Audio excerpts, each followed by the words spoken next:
Hello to all my glorious fellow Gaians. If you're returning, thank you for coming back. I'm glad that I get another opportunity to connect with you. And if this is your first time, my name is Amber. I'm very happy that you've stopped by. And I hope that you find a message here that is really well suited for you. So today what we're going to be doing is we are going to be looking at social reputation. I thought that would be really interesting. And this is coming from a platonic standpoint because, we can have a lot of different reputations. We can have reputations with family, with lovers, with coworkers, but I specifically just want to focus on platonic reputation. And I thought it would be really interesting to contrast what the average stranger or acquaintance perceives you as versus like somebody who is really well established in your life. I just thought it would be interesting because sometimes we present ourselves in a way where it's kind of like people aren't surprised by who we are.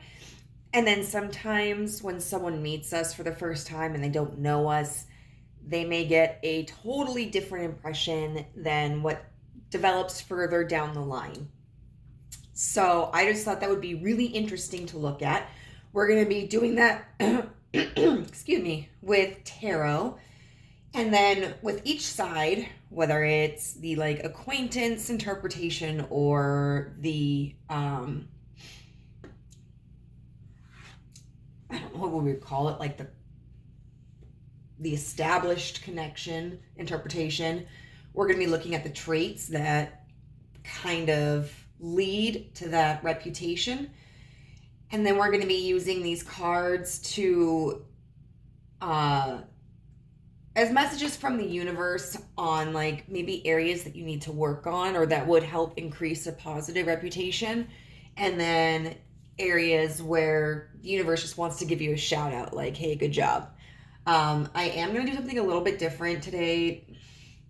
I normally like to pre-shuffle cards for oracle cards because, the decks are very specific, and, I have astrology related ones here and then stone related ones, which typically have very specific meanings, and I'm not familiar with all of them, but I did not pre-shuffle them today.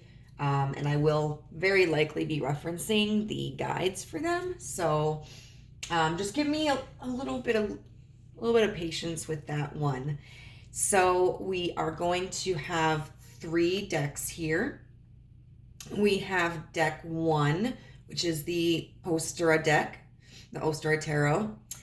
We have deck 2 with the Brit's Third Eye Tarot, and then deck 3 with the Dream Enchantress Tarot. So go ahead and take a look. Figure out which one resonates with you. If more than one does, awesome. You can watch through all of them. You can watch through one. You can watch through none. So I'll see you in your reading. Bye. All right, group 1. If you chose the Ostara Tarot deck, then this is going to be a reading for you about your social reputation with strangers or acquaintances versus people who are really well established in your life. I will say that I have left this question open-ended, so hopefully it's something really positive, but it may present as something unfavorable or negative or a challenge. Please keep in mind that this is from a subjective point of view. This isn't necessarily saying this is how you are. It's just how others perceive you. And take from it what you will. I mean, this is a tool for you if you want to use it. But I'm really hoping that we're going to get some positive stuff. So, I'm super excited because I care what other people think about me. I really do. It's probably all my Libra placements. Because I've got Libra in Mercury, a Libra ascendant, and then Libra Venus. which is so funny because like all the men in my family are Libras essentially. And so for the longest time, because I fought with so many, like of my immediate family, I fought with them. My extended family, we were chill. But I was like, I hate Libra. I hate Libras. And then like I found out I have a whole bunch of Libra placements. That was the tarot. That was one of my tarot books. It's probably like, don't talk shit on Libras. Okay, so we're going to look at how do strangers and acquaintances, what's their perception? Like, what's pile one's reputation amongst strangers? Okay, we've got the Knight of Wands. I would say overall that's... I want to say positive energy because I am a person, okay, so I have a secret. I love Leo men. There's just something about them that gets me going. You know, so I like that like ambitious, big, fiery energy. And that definitely is coming out with this Knight of Wands.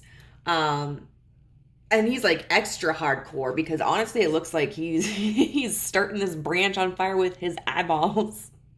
And then he's riding a boar, you know, not like a steed. He is riding a boar. So you know that this dude is like, he's rugged. But I would say strangers see you as somebody who is probably very charismatic, very charming, spontaneous, rambunctious, fiery. There may be somewhat of a temper here. I wouldn't say like a huge out of control temper, but I would say that strangers and acquaintances may perceive you as either being very upbeat a lot or like out of nowhere, or they may see you kind of take offense really quickly.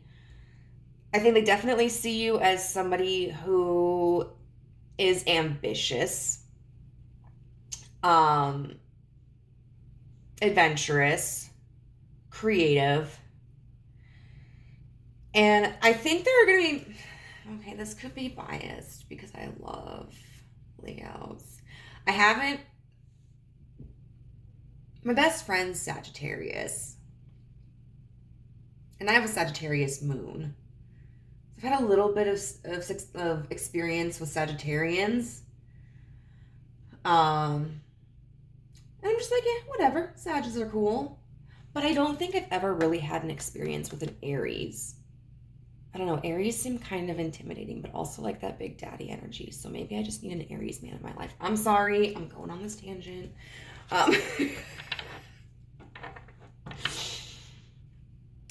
A couple of my residents, so I work in a nursing home. One of my residents just looks at me and she was just out of nowhere. She's like, Amber, do you have a boyfriend? And I was like, no, why? Do you have one for me? I was like, what about you? Do you have a boyfriend? And she was like, no. And I was like, all right, you and I are going to go out. We're going to find you a nice man and maybe he'll have a nice grandson for me. And then another one was telling me how like, she's like, I keep searching for a man for you, Amber, but they're all taken. But there is this one guy, and he said, if I ever decide to leave my girlfriend, I'll think about it. And I'm like, okay, hun. Like, I know you got my back.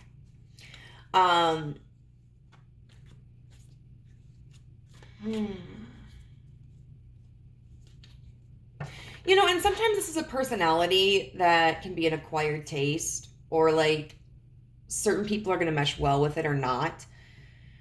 I could see some people finding you to be very lively and fun, and really enjoying your presence. And then some people may just find you to be a lot, which you know, it's fine for them to think that, but that doesn't mean there's anything wrong with you.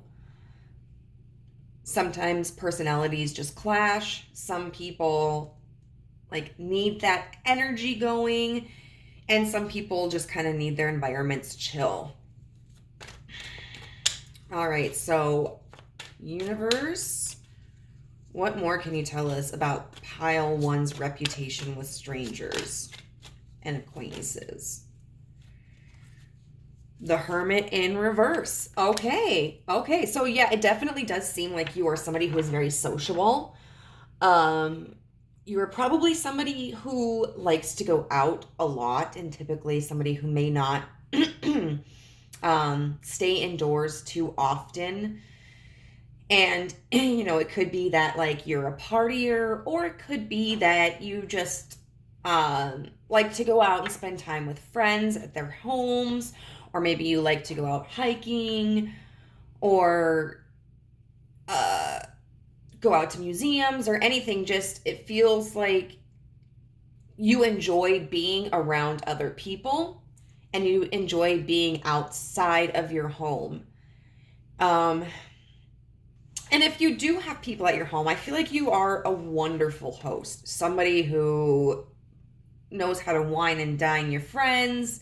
Somebody who's going to have like a cheese and meat platter, you know, or, you know, have like, I don't know, the most recent and fire like Netflix series ready to go. Some champagne, or maybe some like, if you got a group of friends, you know, maybe you're really into like hosting gaming nights where you guys have fun card games or board games. But I feel like you're definitely most comfortable when you are around people. I am also kind of getting the impression, because the Hermit can talk about enlightenment. And so when we draw the Hermit card upright, that can mean going into solitude to do like a lot of soul searching, a lot of, excuse me, connecting with the universe to gain a higher understanding. When we have the Hermit in reverse, it can be talking about somebody who has already gone through that and who has come out wiser. It can also mean somebody who hasn't done the work, who hasn't yet taken the time to be introspective and to connect with their emotions and their intuition and the universe. So regardless of if this is how you truly are, people who are your acquaintances, or who are strangers to you, may feel that you're out of touch with yourself. We could say like maybe like wet behind the ears, which is kind of, I don't know if anybody even says that anymore. They didn't really say it when I was a kid either, but like I just picked it up, I think, from television. But wet behind the ears just means like lacking maturity, or being like new to an experience. So there's really this youthful vibe that strangers and acquaintances get from you, which I think has the positive impression of like they're fun, they're full of life, but also can lead people to believe, whether it's accurate or not, that maybe you lack in like emotional intelligence, which is just like being aware of your emotions and being aware of like other people's experiences. And they may not see you as necessarily somebody who is wise or somebody who is experienced. And then what else can you tell us about pile one's reputation with strangers and acquaintances?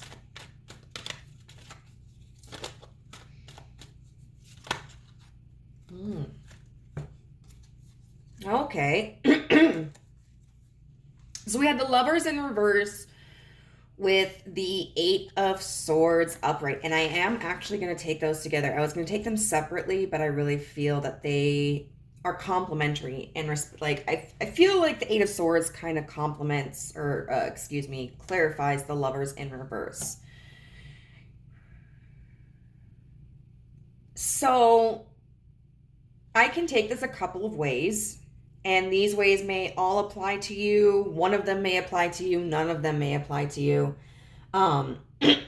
or your situation. Because sometimes we don't know how people, especially strangers or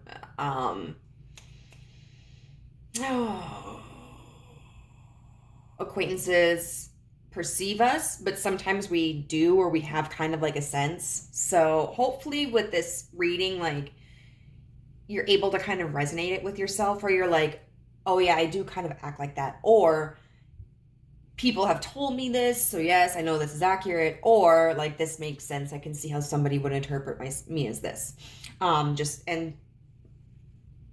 Take whatever sounds fitting for you.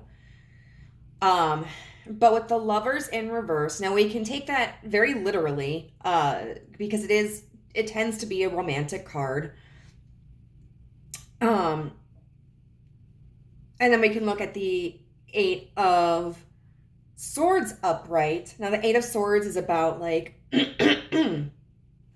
excuse me. I don't know why I said us. Who's here with me? We can, the Eight of Swords is typically talking about like a mental prison, and see how this falcon or this hawk, I'm not entirely sure which, it has a hood over its eyes, and then it has these little straps that are around its legs and hooked onto this, like this, what do they call them? I don't remember, but basically the keeper's glove. But what it doesn't notice, because it doesn't have its eyesight, is that these are not attached. Like, this bird could fly away. And so this can be about like willful ignorance is bliss, or negative cycles of behaviors and thoughts that we have the ability to abolish, or to heal, or to change, because we're perceiving a situation in a light that is restricting us and very likely inaccurate. So this could mean that people may see you as being somebody who has a fear of commitment. They may see you as being a commitment phobe, as somebody who's a player. They may see you as somebody who just has no interest in romantic involvement.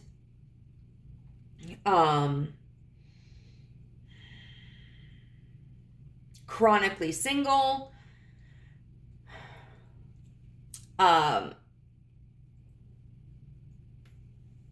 This can also mean, because the Lovers in reverse talks about making decisions, and I mean, there are several different kinds of cards in the tarot that talk about decisions and choices. With the Lovers, the Fool, because the major arcana is the Fool's journey, meets the love of his life, develops this amazing bond with them, and has this relationship that's just amazing. And then at some point has to make the decision, is he going to leave behind the love of his life to pursue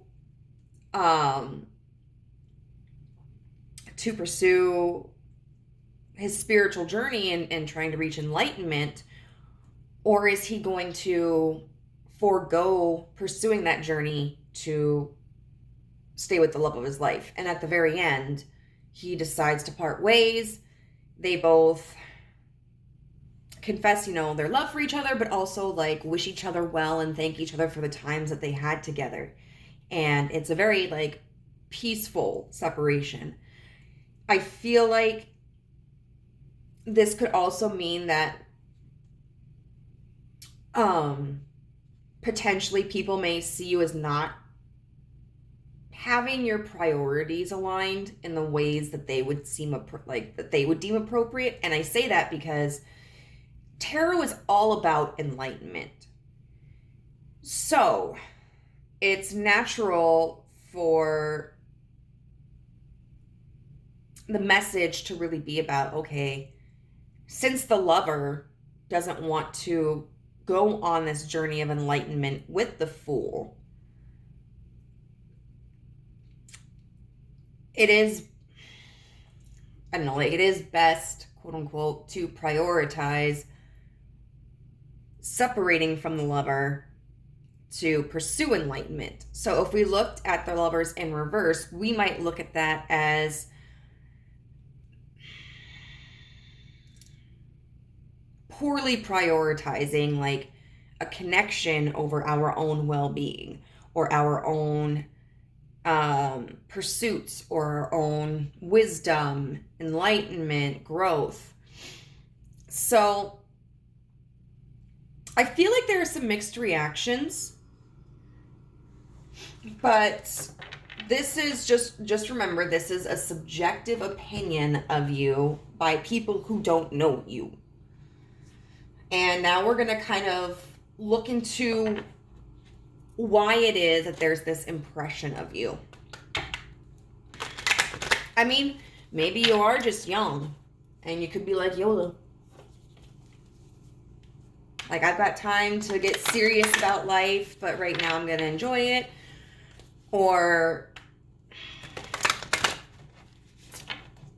maybe when you meet people for the first time or you don't know them very well, maybe you kind of keep your interactions superficial and it's only later that you develop deeper connections and are more vulnerable with people, which is totally understandable.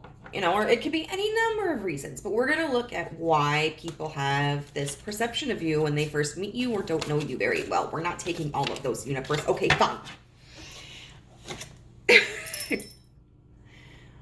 Full moon in Pisces. Forgive. Okay, there's some water energy.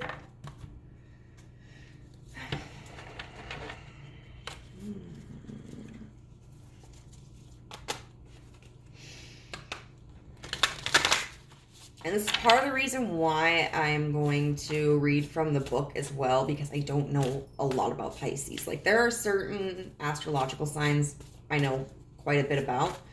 Pisces, I'm like, there was that Nirvana song, she had me like a Pisces. Okay. What about pile one gives this, is the reason for what quality about pile one has created this reputation amongst strangers and acquaintances? Okay, 26 with Neptune vision in reverse. Very interesting. Okay, ooh. Very, very interesting. We'll get into it.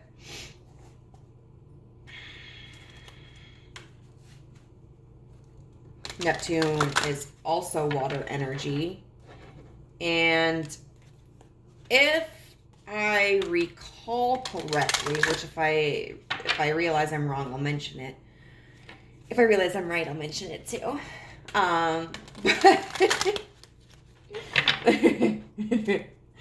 But I think Neptune is the modern ruler of Pisces, and that like Jupiter is the traditional ruler of Pisces. I think, don't quote me.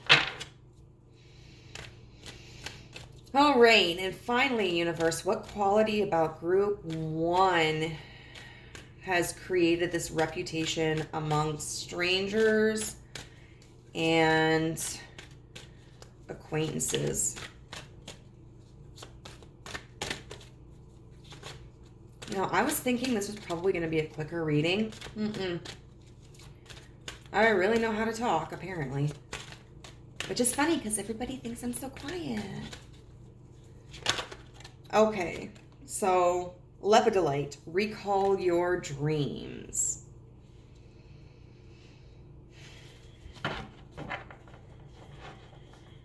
So what I'm going to say first of all, without reading anything, is it seems that you appear to be, like, you have a very dreamy quality to you. Now, it could be that physically you're dreamy, like you may be very attractive, which, you know, I think we all have attractive qualities to ourselves, but there is, depending on where you live, there's like a standard of beauty or conventionally attractive, and that can change based upon like the region you live on in the world, the culture that you're involved in, but you may be conventionally attractive, or like your mannerisms, because I do think you're very charming, you may come off as very dreamy. The full moon in Pisces. So full moons are about like reaping the benefits, reaping the rewards from all the hard work that we have put in. And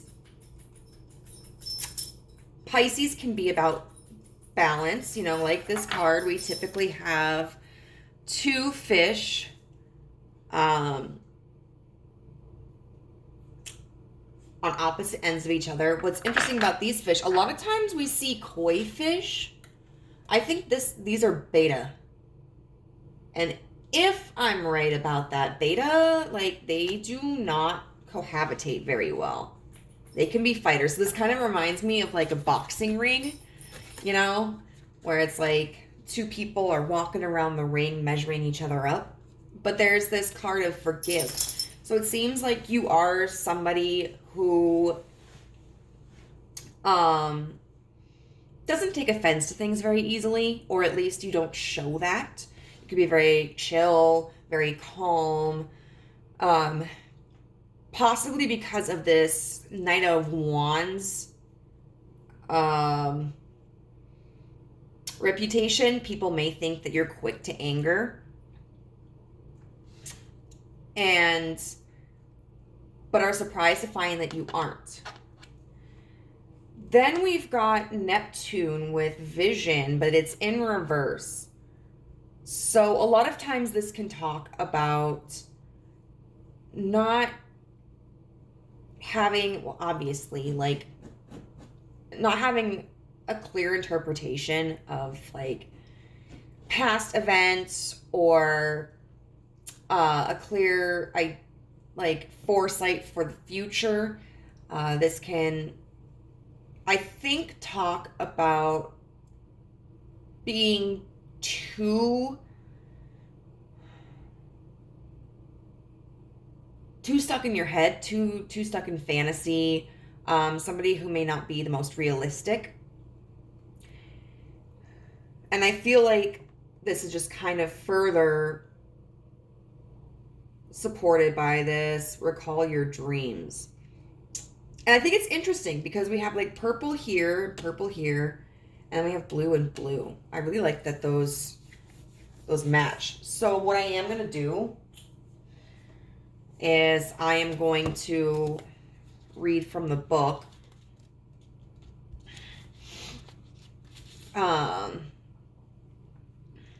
Okay. So we're going to start, because it's the first book I picked up, we're going to start with Neptune, 26, Vision in Reverse. Like a cool blue pearl floating in an inky sea, this planet symbolizes how we float in the ocean of the collective conscious. Neptune, the modern ruler of Pisces, takes about 165 years to tour the zodiac. On a practical level, it signals water, liquids, oils, and art supplies. On a challenging day, it shows how we avoid gritty reality, whether we escape through our imagination, addictions, or martyrdom. On a lovely day, Neptune speaks of spirituality, imagination, and psychic perception. So the action is pray, meditate, intuit, use your divination, rest and dream, activate the right side of your brain, and step out of sequential logic into a sense of the infinite. Engage ceremony and ritual. Find a dream or vision and bring it back here to manifest. Because Neptune invokes both intuition and imagination. See, guys, I'm learning. It can blur the boundaries between the two. It's all too easy to believe what you want or what you are afraid of is in fact reality, which can make it easy for others to manipulate you by playing to your hopes and fears. Take each step with care. Working with Neptune is like walking in the fog. You can see the present moment clearly. It's just the future and the past that get lost in the hopes and fears. So I feel like this also reaffirms the fact that people just kind of see you as naive or wet behind the ears. Somebody who may not, I don't know if I want to say common sense, because I don't feel like it's that. It's just like a lack, like they may feel that you don't have enough life experience. But that could be because maybe they're jaded, you know? If the world feels too harsh, or if you're feeling easily overwhelmed, tend to your sensitive antenna. Pray rather than worry. Neptune speaks of our psychic permeability, encouraging us to soak up the surroundings. Use that to your advantage and choose your surroundings carefully. Meditate with a group, tune into the trees, the earth beneath, the sky above, or sacred sites. Immerse yourself in whatever feeds you. Also, with this being in reverse, Neptune, and then we have forgive, people may feel like you're really avoidant of confrontation and you're avoidant of like your own darker emotions. So they may feel that this vitality, this happiness, this cheerfulness, this chillness, they may feel like that's a facade. Like nobody's that happy. So because it's in reverse, it's in the challenge, which says Neptune overwhelmed can turn acceptance into passivity, imagination into illusion, sensitivity, and the hunger for spirit into addiction. Watch for water damage. So overall, it just seems like right now, mostly an idealist. And then we have full moon in Pisces with forgive. I don't remember. Okay. So we have, be careful that you're not coming at your current situation with your mind made up. This card is a reminder that life is an unfolding mystery and you need to go with it. Instead of trying too hard to take every box for your dreams to come true, fall into the dreams a little. It could well be that what's blocking your current manifestation is that you haven't forgiven yourself or someone else for something that happened in the past. To boost your manifesting powers, forgive yourself and anyone else who needs forgiveness. Manifesting balance, strike a balance between all your duties and what you need to do for inner peace. Manifesting mindset, hanging on to anger is unhelpful and can be toxic. Move on and forgive.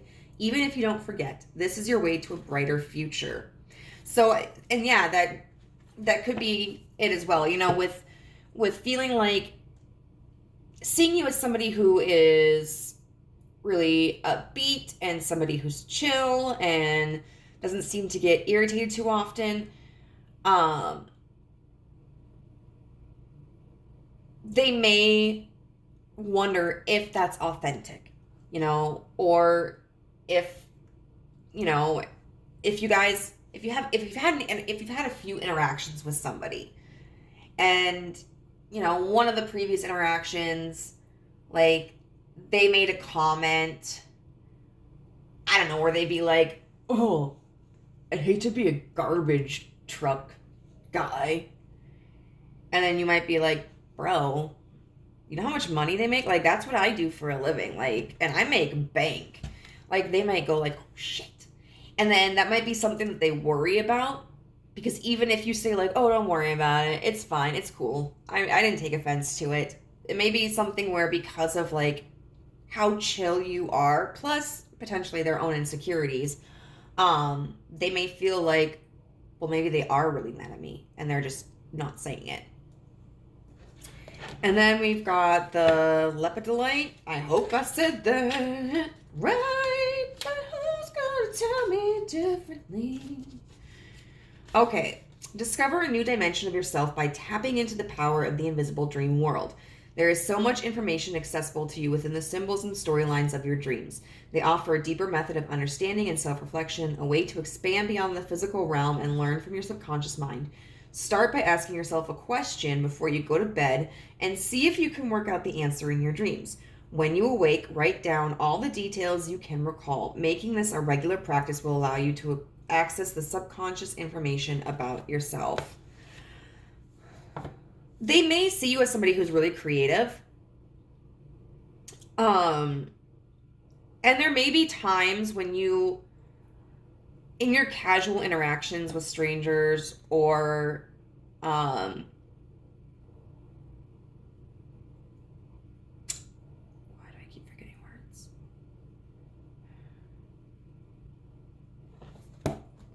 Can I just have a dictionary installed in my brain?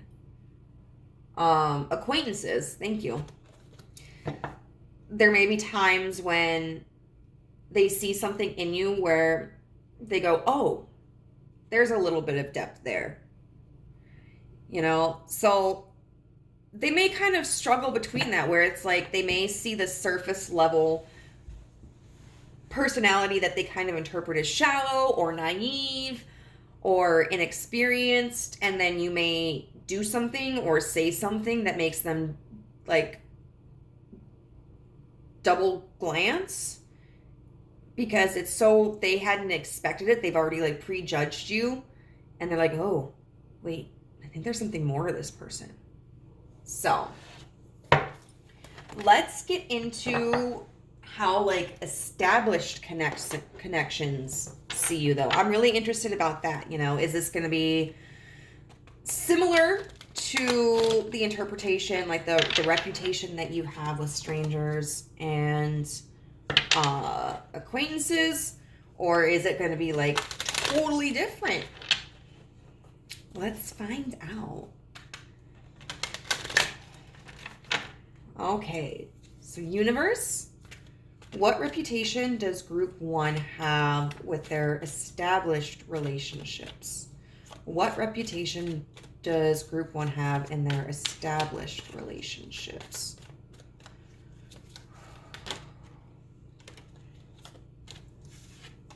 Oh, the 4 of Cups in reverse. So I feel like there's an emotional openness that you have with people you're close to, that people you've just met or you don't know very well, they don't have access to. Because the 4 of Cups upright is not accepting energy and not like giving energy. It's all about maintaining what you have.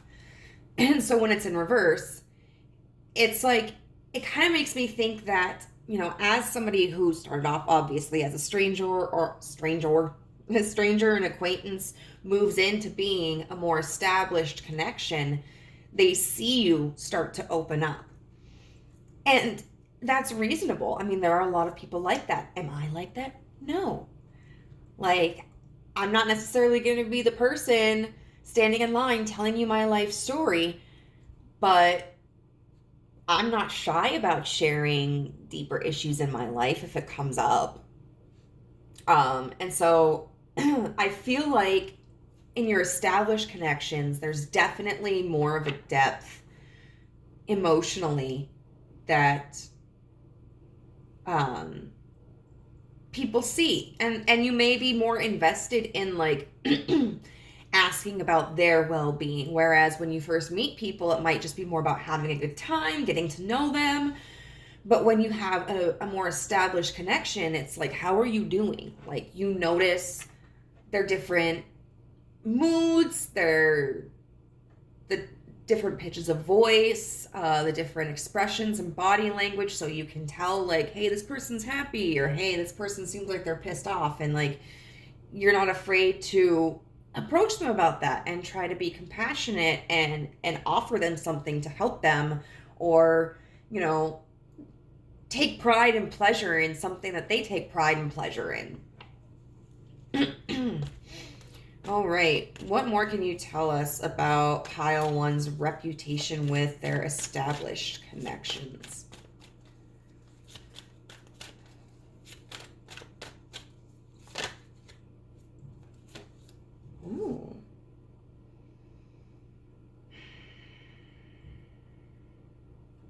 So we have, let me make sure I get this right. Yeah.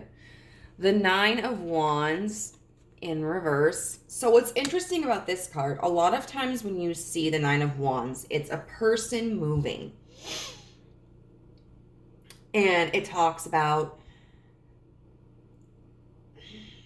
the burden that you're carrying, but the fact that you are continuing to progress towards completion of your goal. And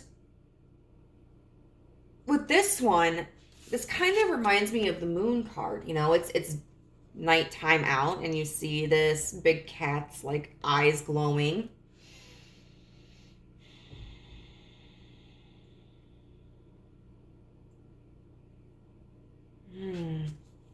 I want to get a clarifier on that.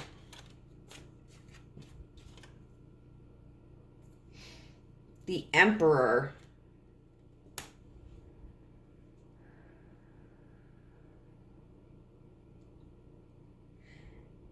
I feel like people who are close to you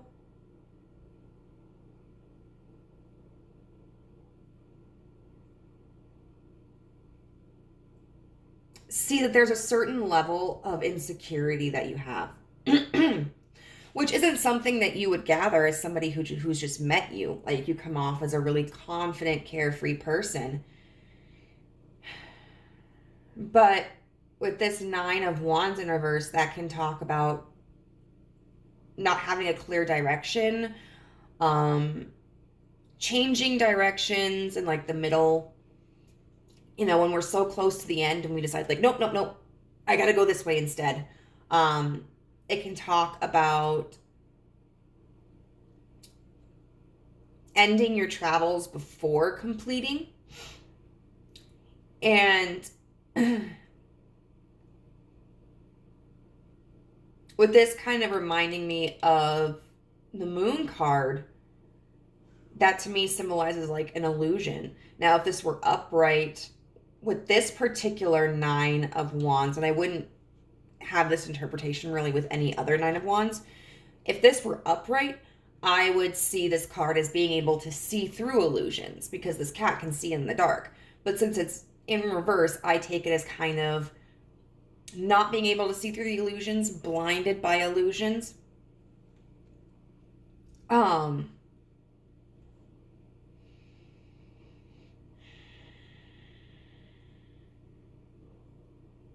And so I feel like for a lot of you, people who are close to you see that you do have this sense of insecurity.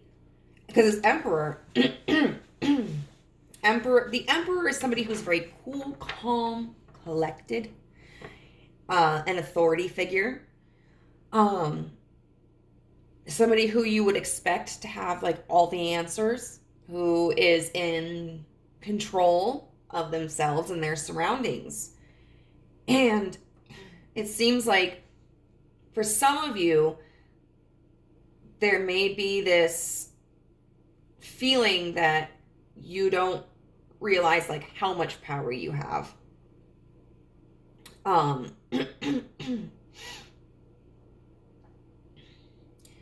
And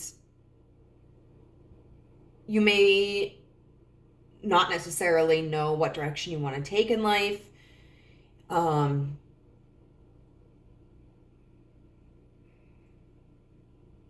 Maybe this interpretation, like this reputation with acquaintances and strangers, is a result of like an insecurity, and so wanting to make a really good impression on people. And so people who are more established connections in your life may see you in a more like toned down or calm setting, and realize like some of this is for show. Or that even if like they see this side of you, they may see it as like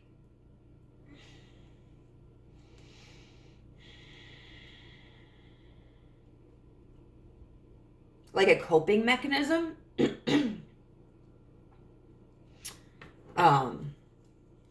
And then we're going to get one more for how your established connections, like what your reputation is with your established connections.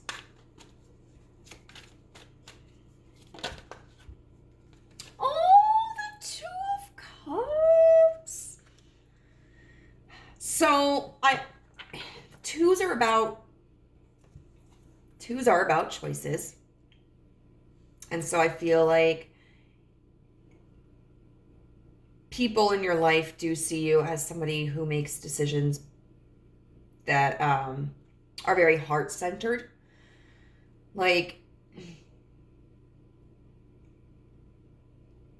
you may not do something because it's going to be the most profitable option. You may choose to do something that's not as profitable because you're drawn to it and you have an emotional connection to it.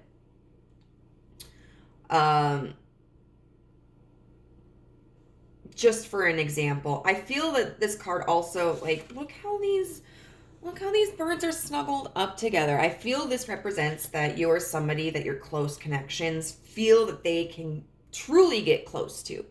That there is a sense of emotional support, that there is a deep emotional connection. It's very intimate.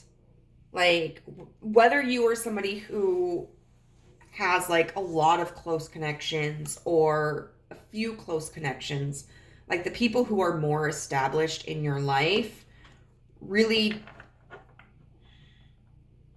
they see you as a lifelong friend, a lifelong companion. Even if, I mean, you are the kind of person in this connection, you know, the established connections that you have are going to be connections where these people know that, you know, they could move halfway across the world and maybe lose touch with you for 5 years and then call you up and it would be like no time has passed. You guys would be able to just reconnect instantly and you would still have that strong bond. This makes me think of like soulmate energy in terms of my best friend is one of my soulmates. And soulmates are not always lifelong. You know, they can be temporary connections, but like the connection I have with him is so deep. I know that we're going to have a lifelong friendship. And even if I mean, we've known each other since we were 16. And I'm 33 now, so. But even if it would have been like a short connection, it still would have made a lasting positive impression in my life. So the people who are close to you, they have a lot of care for you.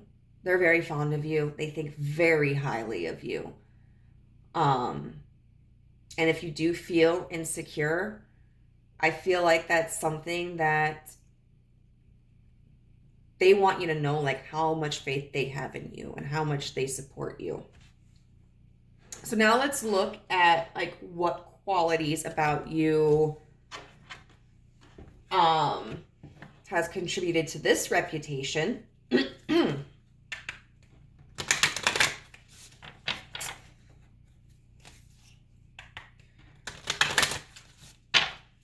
All right. So what quality about pile one?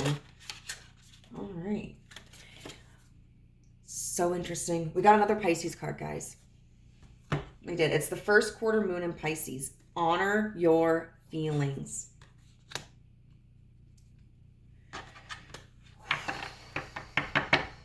You know, and sometimes people who come off as fiery may not seem like people who have most emotional depth. They may seem like people who are superficial, but I'll tell you what, like there are so many people I know who have that fire in them, whether they were like Leos or Sagittariuses or just like had the energy of that kind of fire, who have like the most compassionate, generous hearts in the world. All right, so what trait about group one has contributed to this reputation with their more established connections?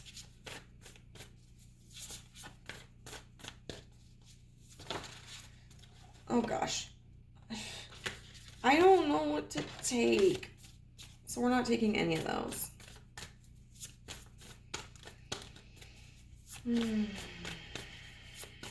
What quality about group 1 has contributed to this reputation that of theirs with their...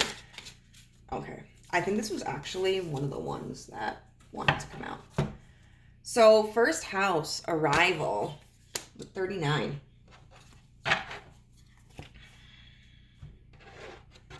I like big bucks and I cannot lie.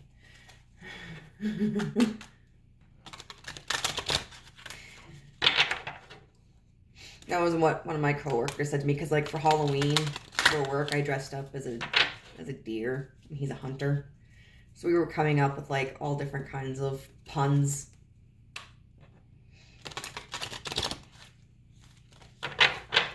All right. What quality about pile 1 has contributed to this reputation with their established connections? Garnet, ignite your passion. Okay, so before we get into actually reading the books, let's see what we talk about. First quarter moon. First quarter moons can talk about, I believe it's the challenges that we face in life. And so you may be somebody who has had a lot of challenges that have deeply impacted you. Or you may be somebody that your close connections have seen, like maybe in the past or maybe even currently, it's been difficult for you to like be emotionally authentic, or to like to be vulnerable, or to maybe you've put other people's feelings or needs as priorities above your own.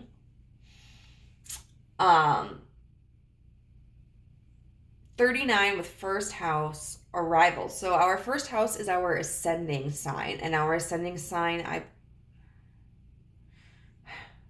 is how we show up in the world.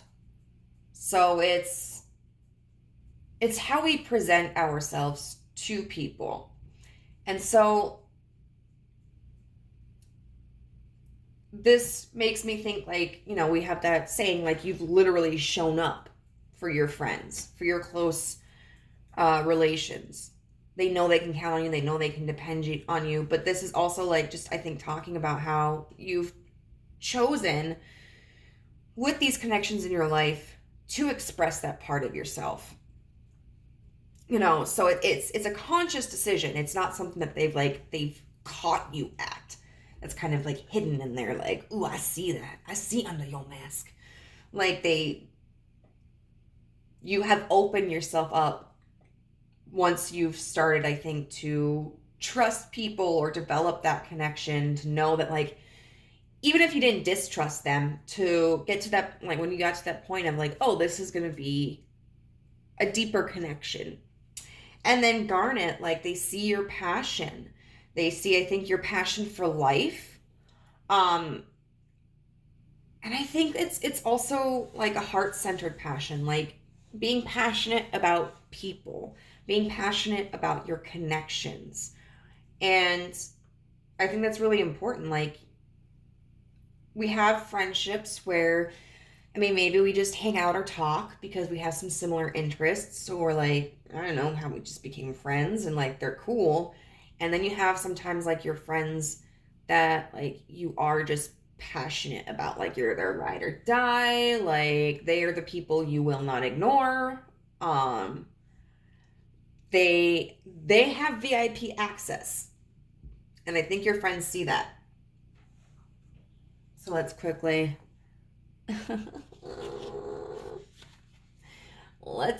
get into it. So we should. Well, that's wrong book, Kronk. Okay, 39.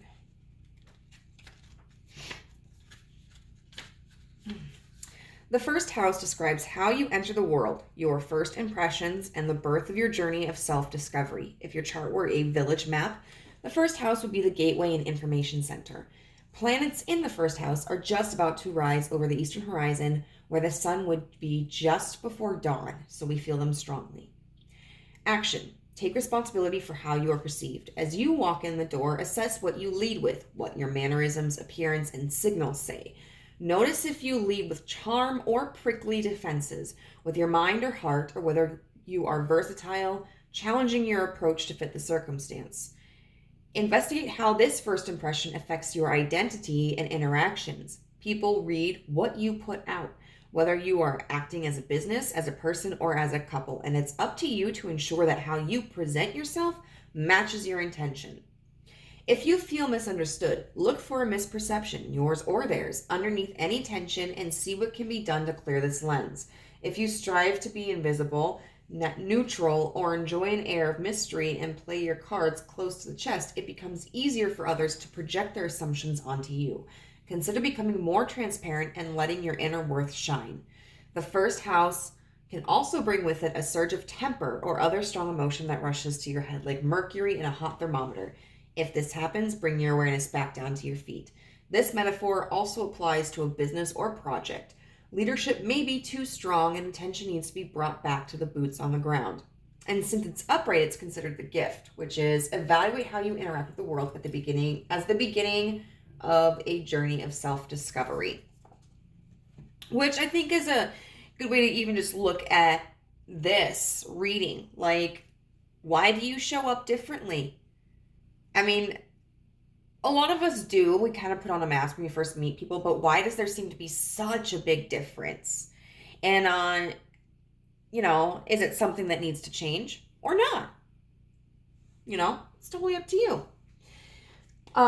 First quarter moon in Pisces.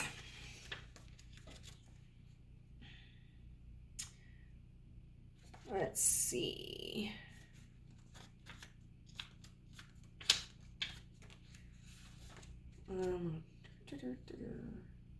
Yep, so first quarter moon cards reveal how you're being challenged.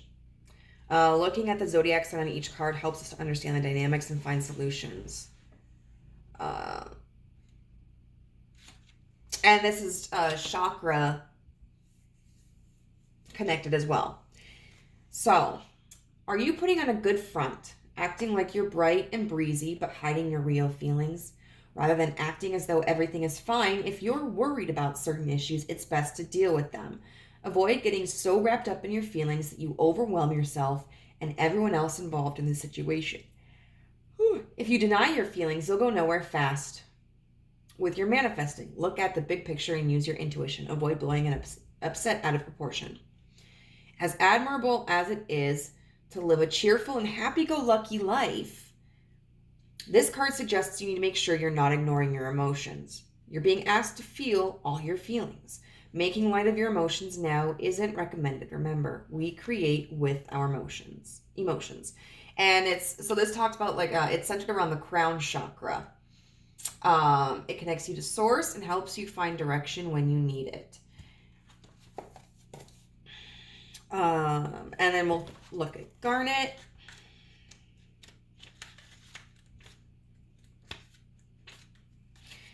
You need a little spice in your life. Light a match to kindle your fiery, passionate nature.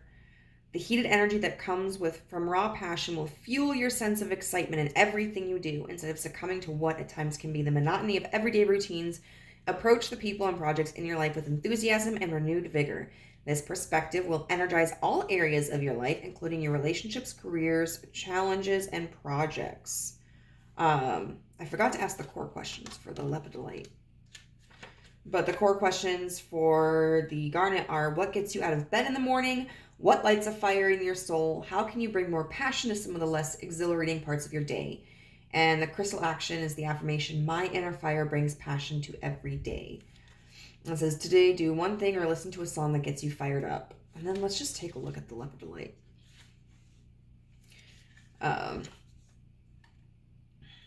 It asks you, what was your last vivid dream? What happened after a dream that felt like it had a message? What messages can you uncover from your dream state? The affirmation is, I am enlightened by messages from my dream self. The next time you wake up, recall your dreams in a journal as soon as you can. You know, and I mean, some of this, like with the lepidolite and the garnet, I'm not necessarily using these as advice cards. I'm using them as like qualities, but I think it's still beneficial to read the books because I really felt impressed not to pre-shuffle the cards, but just to deal them out, give my interpretations, and then read from the book. So for some people, there may be a really poignant message in a passage. So finally, what we're going to do is we are going to look at qualities that the universe would recommend as a method of like improving your relationships. And then qualities about yourself that the universe wants to acknowledge as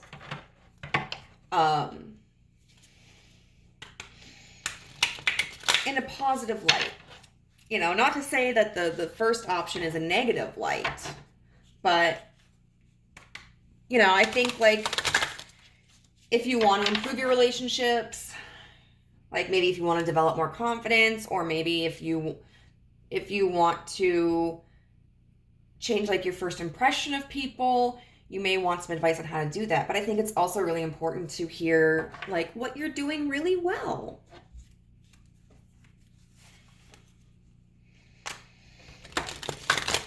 Okay, so the first group, we're going to pull one for each. So, advice for equality, like how can group 1 improve? Okay. Is this 2 or no? No.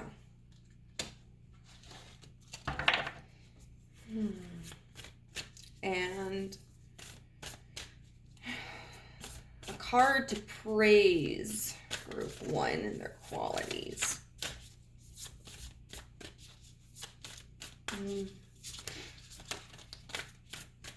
What quality would you like to praise if there's universe?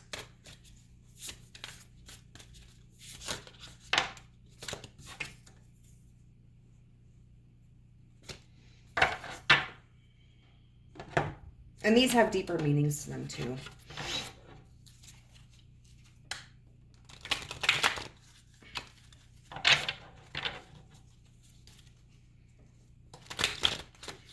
All right. So what quality can group 1 improve upon to help strengthen their relationships? And then what quality do you want to praise group 1 for?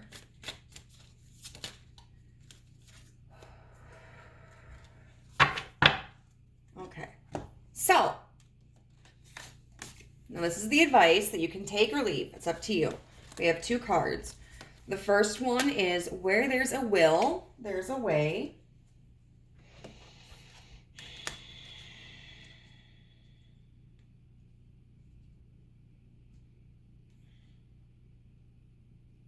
It could be that you have this attitude of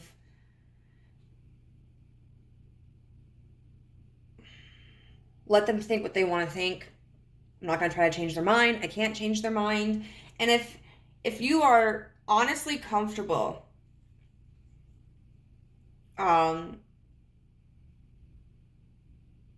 with whether it's this perception of you or just however anybody perceives you, if you're just kind of like well, they'll think what they think, and it doesn't bother you at all, that's one thing. But if there's a part of you that like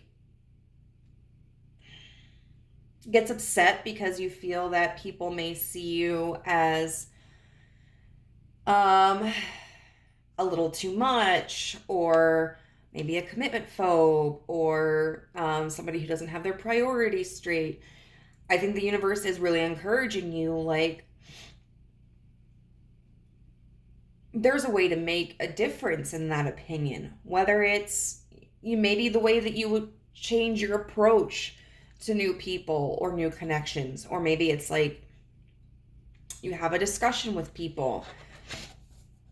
You know, if it is something that you want to change, if you're not happy with how you feel that newer connections perceive you, then the universe is telling you, like, don't just ignore it. You know, it's healthy on one level to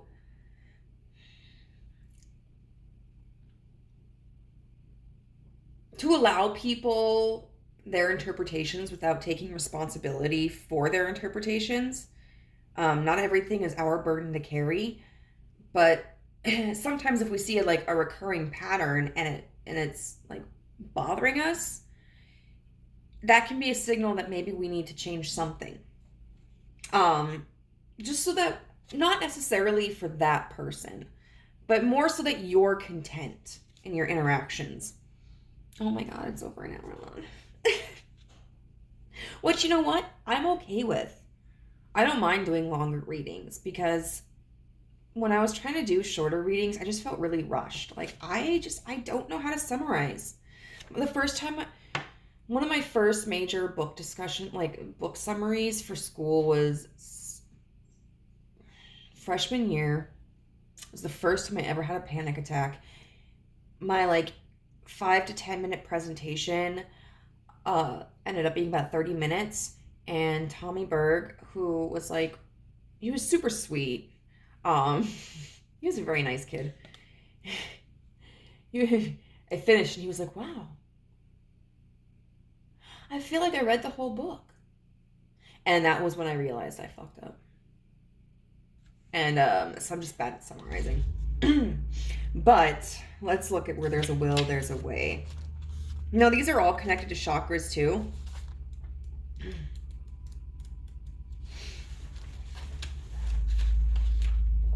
Let's see. So we'll see which chakra this card. Okay, ignite, solar plexus chakra. Yellow, which deals with confidence. See?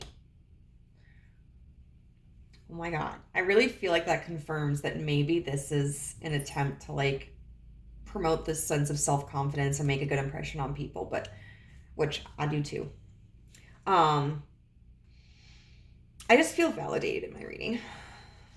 So the solar plexus chakra is found in the center of the tummy, above the navel and below the bottom ribs. In Sanskrit, it is known as Manipura, lustrous gem, giving the impression that it's bright and shiny. Energetically, it governs our digestive system, our gut, and therefore our willpower and intuition. On an elemental level, it is governed by the element of fire and so represents our inner fire, our passions. The solar plexus cards are about reclaiming our gifts and talents in order to express ourselves in the world. By connecting with these cards, we let the seeds of our intentions come to life with light and passion. On a vibrational level, the solar plexus cards are about bringing our gifts up to the surface so we can shine. And then this card says, you have power and light within you that will never go out or fade away. You are abundant in nature, for you are an expression of universal energy in individualized form.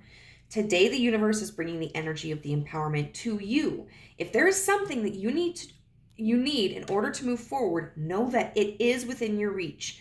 You are being reminded that your will is powerful. Whatever you focus your intention on with unwavering faith, you will create.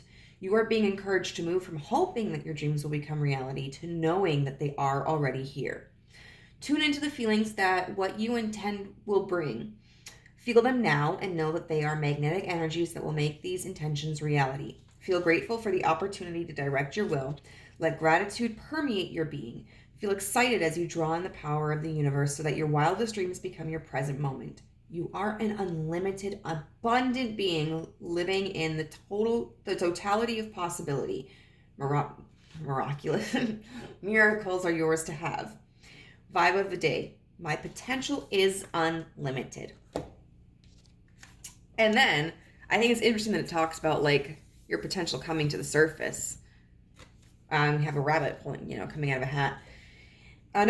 So this is another aspect, or maybe a supplementary aspect or clarification on the other card, but that, to improve your relationships. I believe in magic. I see evidence of it all the time. And though the tricks can probably be explained away by something sensible and ordinary, I'd rather not ruin the fun. Other people can fill their days with mere coincidence. I'll fill mine with, holy crap, that's unbelievable. And obviously here we do see that you are emotionally deep,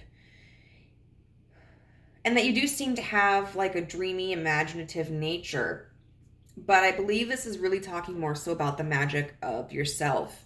You got this rabbit pulling another rabbit out of a hat. It's a magician. It's not something that you would normally expect. But the rabbit is like, screw what you expect me to do. I'm going to show you what I really can do. So believe in your own magic. And then we're going to be looking at these cards, which signify a congratulations from spirit, a little whoop-de-doo, this is where you're doing really great. Keep up. And this card says, my breath connects me to life. So that makes me think of communication and being open. And I'll bet you this is related to the throat chakra.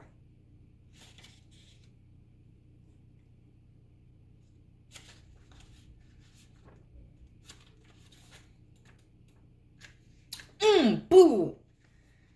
Express, throat chakra, blue. The throat chakra is found at the bottom of the neck between the collarbones. It governs the whole neck region, including the top of the shoulders and back. In Sanskrit, it is known as Vishuddha purification, which provides the insight that it is ultimately about the freedom that comes from self-expression. Energetically, it governs our relationship with truth, speaking up, being heard, and experiencing honesty. On an elemental level, it is governed by the element of space and so represents life force energy. The throat cards are about removing burdens and creating space for our truth to lead the way. They give us permission and encouragement to speak up and be heard, but at the same time keep us aligned to the greater reason why we want to express ourselves, which is to live authentically as our most individual yet beautiful self. Therefore, these cards hold space for us to reveal a more tender and aligned self to the world. In yogic teachings, breath is known as prana, which is another word for life force. The ancient yogis saw no distinction between breath and life force, and today the universe is encouraging you to tune into the power of your breath. We breathe without thinking, and yet when things get tense or overwhelming, there's a good chance we deprive ourselves of what we need most, air. Air holds the life force of the universe, and when we become aware of our connection to it, we create a pathway to guidance, support, and even abundance. Today you are being guided to take more breathing space in your life. While too many things are piled up on your schedule, your breath can become shallow, your energy can be spread thin, and eventually you can feel drained. So take note of your breath. If you are holding it or restricting it while doing tasks in your daily life, know that that's not fully in alignment with your being. You weren't born to live with a half full cup. You are here to breathe with ease and live a life that is full of purpose, connection, and enjoyment. Vibe of the day, I take the time I need to breathe. And then we have no need to do. Do this, do that. I am exactly where I need to be, exactly when I need to be. There's nothing more I need to do. I mean, yes, there will always be laundry and taxes, but in terms of my life's path, I don't need to do anything because I am already here. I take a deep breath, relax, and trust, and then do laundry. So with this, I feel like the universe is saying a couple of things that you're doing really well is you are very expressive. You're very good at communication. And it may just be that you don't want to, you don't feel it necessary, or you don't have interest in communicating deeper things with people that you don't know. Very valid. I feel like also there's a certain level of knowledge that you have that the universe is giving you a job well done. And that's the knowledge of you are where you need to be. You know, you seem like somebody who, as we already mentioned, is going to make choices that fulfill you. And so you know that the people around you are the ones who deserve to be around you. You know, the career or the school, you know, like the education that you're going for, you know that you're taking the right direction in that. You are very in tune with yourself, and you have this understanding of like, yes, there are certain responsibilities, but I'm not going to let myself become overburdened by them. And so, largely, just to sum it up, work on your confidence. Because your confidence is going to affect everything that you do. It is definitely going to change how you show up in the world. And it's going to change like what matters to you and what doesn't matter to you. And at the end of the day, like, you are doing awesome in your self-expression, and you are doing awesome in your prioritizing. So keep that up. Pad number 1, I hope that was useful to you. I really enjoyed doing this reading, so please let me know what you thought in the comments down below. I also want to let you know that I would greatly appreciate, if you haven't already, to hit the subscribe button and the notification bell to be alerted every time that I make a new video and upload it, and also to like the video. And if you are interested in a private reading, you can contact me at guidancethroughgaia@gmail.com, and we can discuss rates and topics and all that cool jazz. All right, have a good day. Bye. Hello, Group 2. If you felt drawn to Britt's Third Eye Tarot, then this is going to be a reading for you. I'm really excited to get into it because this was just kind of an idea that I had on a whim, and because I think it's interesting to see like the differences in perceptions people may have about us, and the differences in which we present ourselves. And I thought it was going to be kind of a short reading, so I'm going to warn you now, it wasn't, and I expect that yours will be about the same length, but it was a blast. I am doing this on a different day, so the first pile I did was yesterday. And always remember to check your candles, okay? Because I like to use candles when I'm working with the universe. It just helps me feel more in tune, connected, creative. And I accidentally left my candle on lit all night. And then while I was at work, I'm very, very thankful that my dogs didn't jump up on this desk here, because I had the chair pushed in. But this desk is near a window that looks outside into the parking lot, and when they do have access to the chair or to the desk, they like to stare outside of it, scream at people for existing. And I walked into my apartment this morning after work, this afternoon, and I was like, it smells really good in here. Wait a minute, I don't have any like air fresheners. What the hell is going on? And then I saw the flicker of the flame. And the messed up part is, like, I even thought about it last night when I was in bed, but I think I realized it as I was falling asleep. So thank you, universe, for protecting me, and always remember to blow out your candles. So just a trigger warning, this is an open-ended question, so these reputations could be uplifting and positive, or they may be issues that are a little bit more like challenging and negative. So just remember that this is a reading that is interpreting subjective feelings. This is how people see you, not necessarily how you are, but it can be important to realize how people perceive us, in the event that, like, if there's something we want to change, then we can adjust how people perceive us sometimes.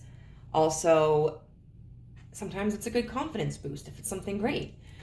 So we're going to look at the reputation you have with strangers and with acquaintances, and then we're going to be looking at the reputation you have with more intimate connections, long-standing established connections. Oh my god, this is so dusty. And black is such a bad color for me because my dogs shed and they have light colored hair, but I wear a lot of black clothes, and then this is black and it gets dusty, and I've been watching a lot of K-dramas, and so I noticed that, like, I make a lot of noises like that. I don't know, I've always picked up habits pretty easily. And then we're going to be looking at a couple of cards that will be from the universe, kind of a heads up of like, hey, if you want to improve your reputation, here are a couple of traits you can work on if you so choose. And also a couple of cards that will represent traits that the universe is like, hey, you're doing awesome at this. So we are going to get into it. Also, since I did this since I'm doing this the next day, I noticed that we are up to almost 300 subscribers. I'm so excited that we are building such an amazing community. And if you're not a subscriber, it'd be great if you could consider it. But if not, like, hey, thanks for stopping by. All right, so. All right, universe, can you show us what pile 2's reputation with acquaintances is? Can you show us what pile 2's reputation? Oh God, there's a lot.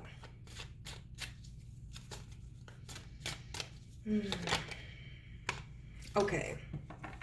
We've got the 5 of Swords in reverse. Should show that. This is such a beautiful deck. So the 5 of Swords can be upright, very defensive energy. Like, look at this chick. She's all like, these are my swords. I'm taking these swords. In reverse, I feel that what people notice about you is that you seem to be very open in circumstances where people may expect somebody to be more defensive. You seem like somebody who is open potentially to criticism or critiques, somebody who is possibly willing to acknowledge, like, if you've made a mistake or been rude or were wrong, even just like in information, you know, because sometimes that can be difficult for a lot of us to be able to do.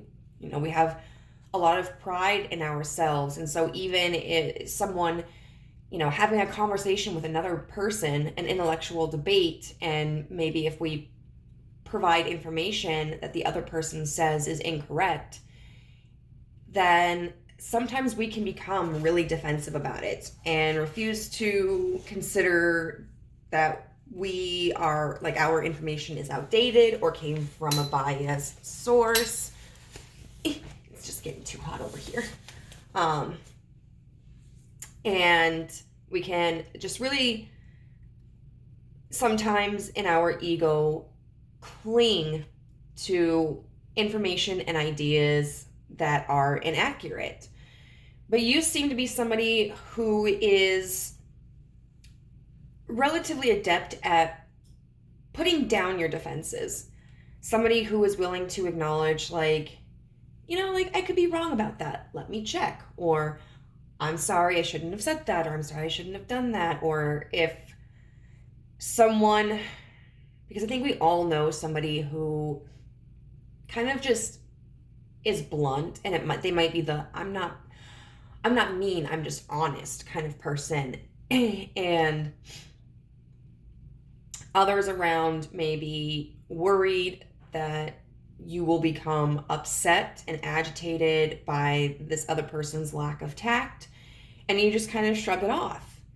So it seems like you are somebody that people feel they can relax around, and somebody who is fair-minded and open-minded, which is great. Like, this is something sometimes that I struggle with. I can get defensive very easily, and this may be something that you have had to learn, or maybe it's something that has just kind of come naturally to you, because we all can learn how to be more receptive and more open-minded. It's just for some of us, me, it can take more effort. So, universe, what else can you tell us? Oh, the Three of Swords.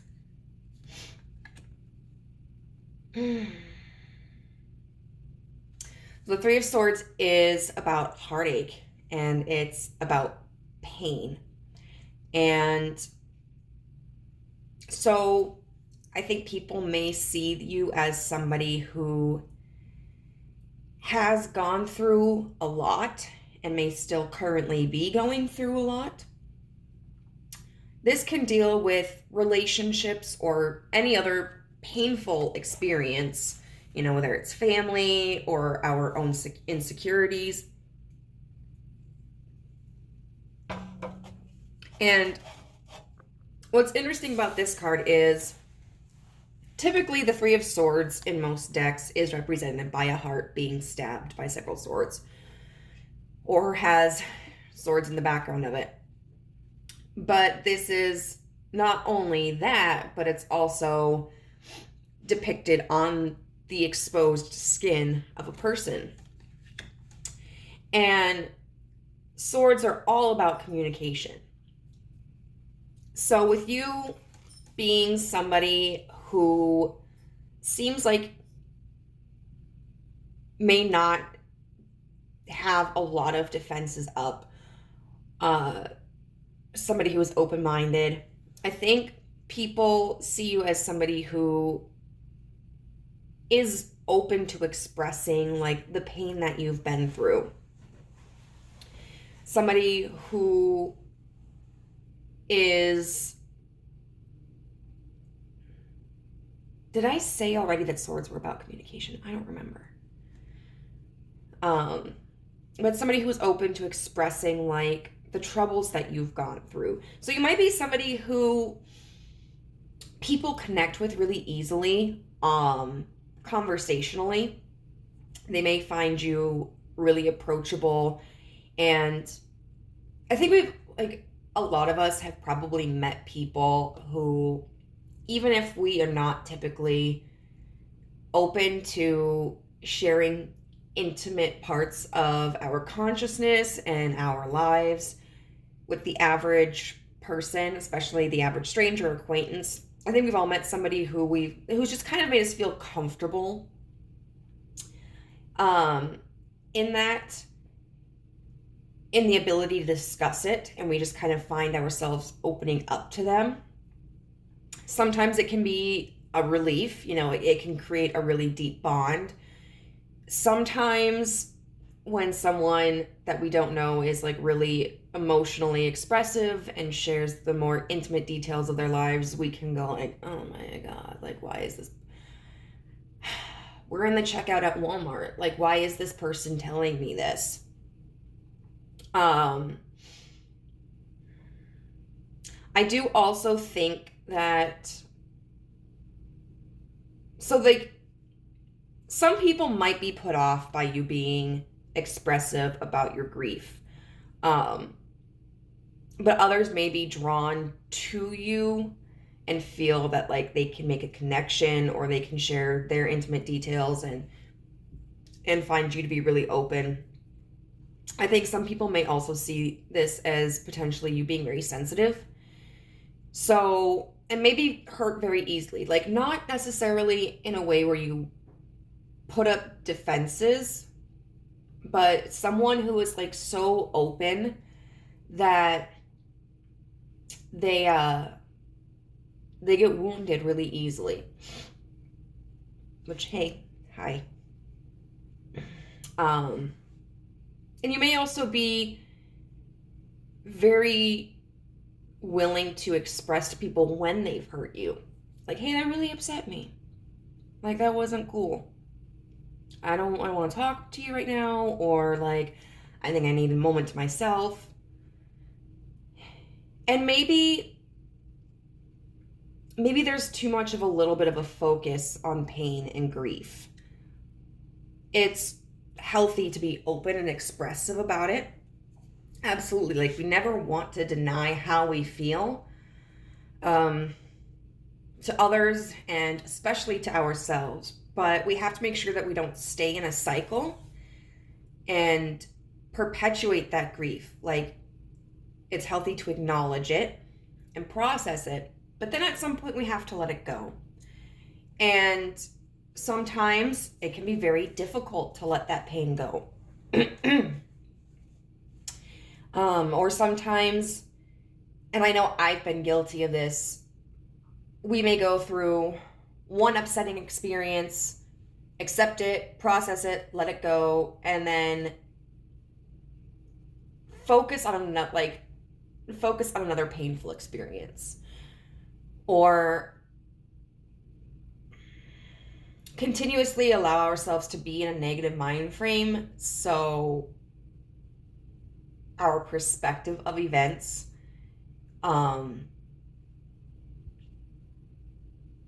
can be imbalanced, and we may see them more negative than what the average person might see them as, and what the average person might expect them to be. And there are some people, where this is kind of their personality. It can be overridden, like they can relearn, but it's just kind of perpetual. And then sometimes we're at, whether it's like we're just having a really bad day, and so something shitty happens in the morning and that puts us on the wrong foot, and it's really difficult to like hold on to positivity throughout the rest of the day. Or it might be that you've gone through a really difficult issue, like a house foreclosure, or the loss of a job, or the death of a loved one, or a divorce, or something like that, a severe illness or injury. And it's such a monumental life change that it can put us into that cycle of negativity. So it's interesting here that there are so many swords cards, because it's definitely about like communication and thinking and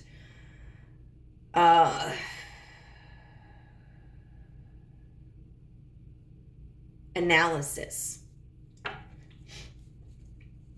And then what else can you tell us about the reputation group 2 has with strangers and acquaintances?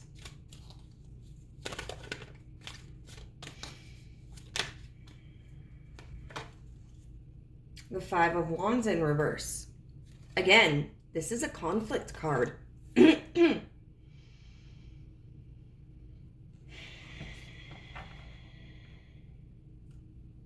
But whereas like the 5 of Swords is more about, it can be about like internal conflict. The 5 of Wands, because it's an action card, Wands are about fire, creation, action. You can see that compared to the 5 of Swords, which depicts just one person, this card depicts 2. I would say people see you as somebody who is really avoidant of conflict. And while that can be a positive aspect in some situations, like it's important to know when conflict is not going to serve us, when it's best to conserve our energy. Sometimes trying to keep the peace can be a negative like coping mechanism, and it might be from kind of whatever these issues with the Three of Swords is about. You know, if you've already been through enough pain in your life, or you're currently going through a painful situation, I mean, obviously you don't want to create more pain. But on the same token, like, let's say this is A, this may not have anything to do with F, you know, and this card is F. Like this could be apples and oranges. And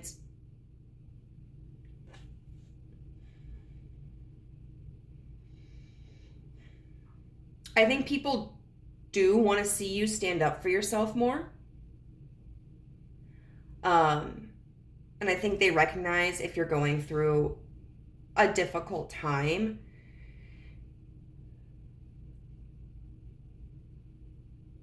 And there's something we said for, you know, sometimes coming to the defense of somebody else, even if it's somebody that we don't know. But sometimes in situations like a stranger or an acquaintance may not feel comfortable because they don't feel like they have that connection. Like, is this appropriate for me to step in or not? But also that if this avoidance of conflict comes off as like a deep personality trait, there's an understanding that at the end of the day, you have to be the one to pick yourself up. And I liken it as to like a chick with an egg. Because I'm a fixer. I always have been. You know, I want to be the person, like, if I see someone who seems upset, I just want to make them feel better. And this has manifested, especially in my relationships. And this is a hard lesson that I have had to learn. But like, so with a baby chicken and egg, right? Say it's cracked open its shell a little bit, but it's struggling to break it completely open and be free from the eggshell. Our instinct may be to try to help it and like break open its shell for it, because look, it's a little baby chick, it's helpless and it's struggling. But if we do that, the chick hasn't developed the strength that it may need in order to survive. We could actually be doing more harm. And yet it may be painful for us to watch the chick struggle. You know, what if it doesn't make it out? What if it gets hurt in the process? But at the end of the day, if it's allowed to break out of its own shell, there's a higher chance of it being able to survive. And although like the human experience and the human emotions and human connections are more complex than that, you know, because like we can seek out help in different ways and people can offer help in different ways. I still feel like it's an adequate description, because at the end of the day, what is going to make you stronger is you.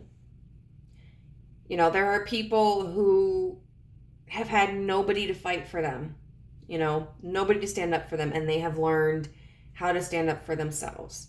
And then there are people who have had people fight for them all of their lives and stand up for them all of their lives, and they don't know like their own self-worth or their capabilities. And so they don't aim for higher. They don't try to develop that confidence, try to develop the skills for handling like a conflict or a disagreement. And so at the end of the day, like, it's always up to the person. You know, some people are going to like, they're going to be more propelled into change if there's like, if they feel more pressure. And in this instance, we'll say the pressure is the absence of support. Kind of like this, well, you know, if they think I can't do it, then I'm going to do it. Like, I'm going to prove them wrong. And then some people do, sorry, I just kicked my register. Some people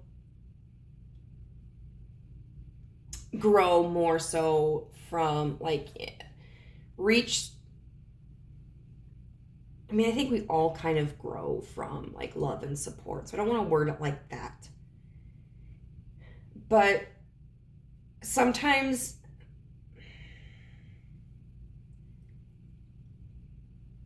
people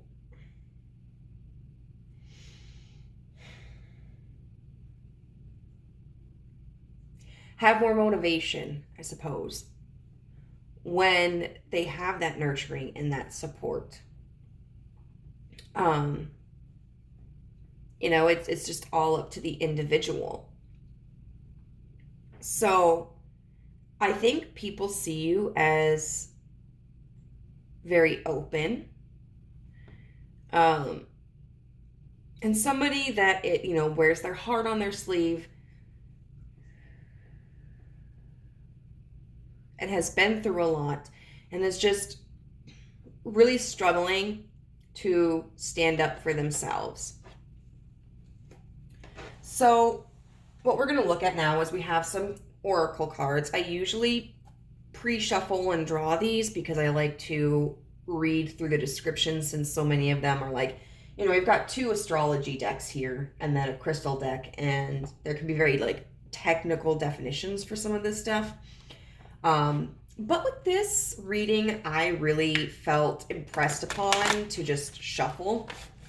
And what I did with the last group, like we'll shuffle on camera. Hi, I'm Amber. Sometimes I leave out entire chunks of sentences. But what I did with the last group was I shuffled on camera, drew the cards, interpreted them, and then went back and read the book. And, the book helped affirm some of what I was saying. And then, just in case if there was like additional information that might be helpful for one of you guys, I felt like it was a good idea just to read the book. So we're going to look at what traits of your behaviors like have created this reputation. Like what behaviors of group 2 have contributed to this reputation.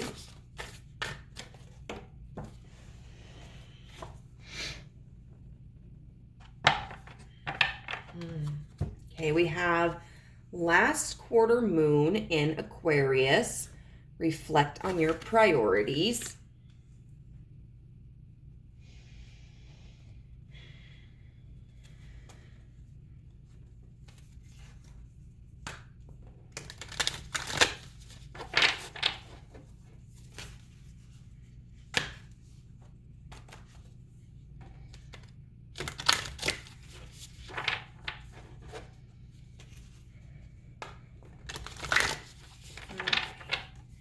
So what traits of group 2 have contributed to this reputation with acquaintances? What traits of group 2 have contributed to this reputation with acquaintances?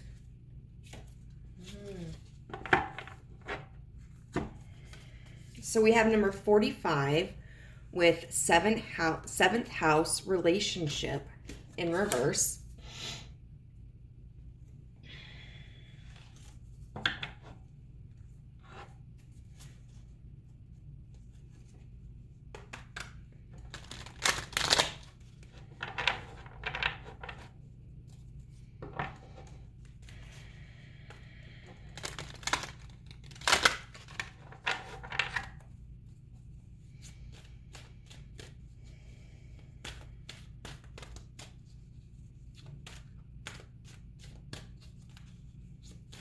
What qualities about group 2 have contributed to this reputation?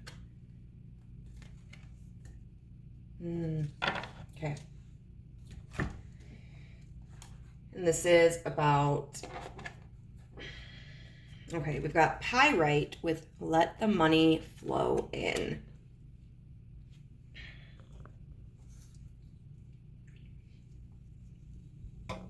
So with the last quarter moon in Aquarius, the thing about Aquarians is they're very unique. My best friend is an Aquarius. Sometimes who they are doesn't always make sense to people. And they can constantly be cycling through different ways of expressing themselves. So what that means to me in this situation is that people may not always understand where you're coming from. They feel like they don't necessarily have a complete picture of who you are, which, you know, understandable since these are acquaintances. I think it leaves them a little bit curious.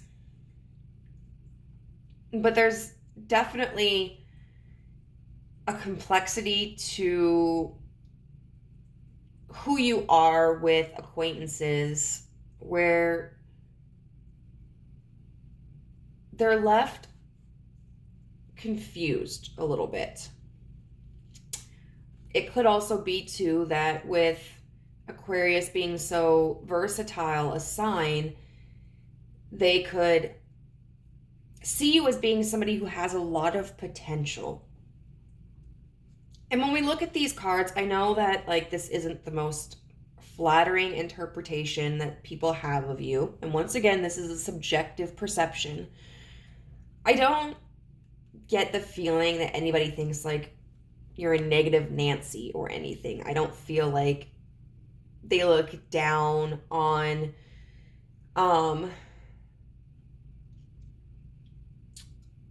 like if you're talking about your painful experiences. I think they feel sad for you. Pity, I suppose, in a sense. I know nobody really likes to be pitied. But it's a part of nature, because like I think we pity someone when we feel bad for them, but we don't know how to help them. Aquarius is an interesting sign because it seems like a water sign. You know, even this symbol, you know, kind of looks like water and waves. But it's an air sign. And so in this context, that's kind of like reaffirming all this swords energy, because the suit of swords is about air. But the fact that like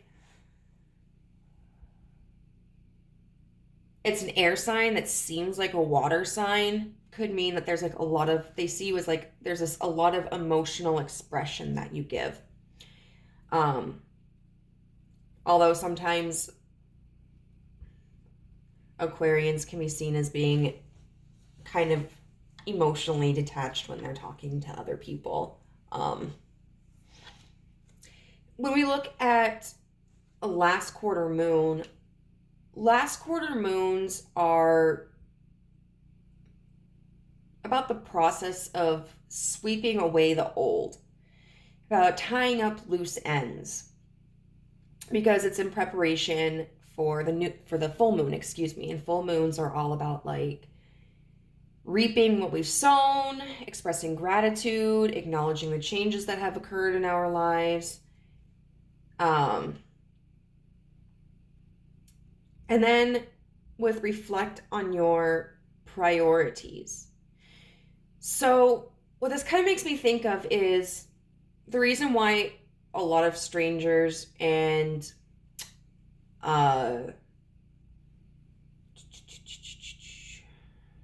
acquaintances may see you as this way is because your actions and the way that you express may always be an attempt to like end something. Like especially when we have cards about like not being defensive and not being combative, you know, always seeming like it's trying to clear the air, clear something out, instead of being something that is building up, like building yourself up. You might be really good at building other people up.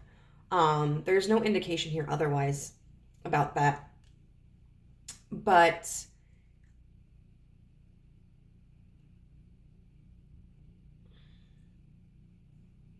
whether it's like defending yourself or actively trying to make connections,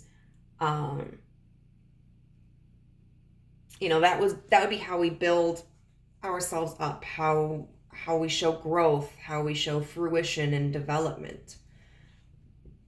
And then reflect on your priorities. I think what that means in this context is that people don't think that you prioritize yourself. And it's healthy, like it's great to have sympathy for other people, to care about how our actions can impact others, sometimes making compromises or sacrifices for another person. But on the same token, like if we're doing that to such an extent where there's no balance and we aren't a priority, that's when it becomes very problematic. Then we have 45 with 7th house, relationship in reverse. And I think it's interesting, both of these cards have the same color palette, which was prevalent in the last reading too. I always like when that happens, because to me it's just like an extra confirmation of like, yes, this goes together. So I do feel that some people may find it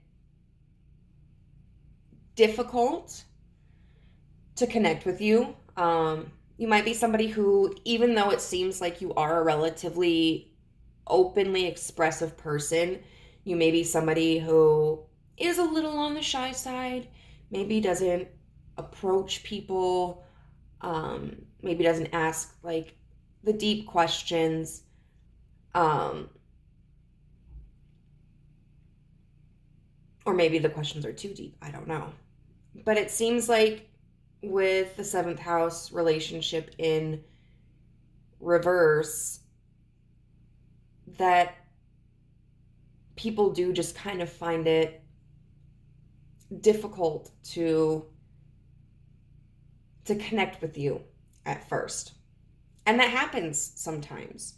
There are some people who are like very outgoing and charismatic, and like I dated a guy who was like making best friends at the line for the outhouse during Pride Parade. Like, I don't know how he can do that. Like, it just blew my mind. He's going to take a leak and he's just hanging out with people on the line and becoming besties. Somebody looks at me when I'm crossing their path and I'm like, oh shit, I gotta smile at them now. And that gives me anxiety. And then there are some people where, they're a little more reserved. And I think like,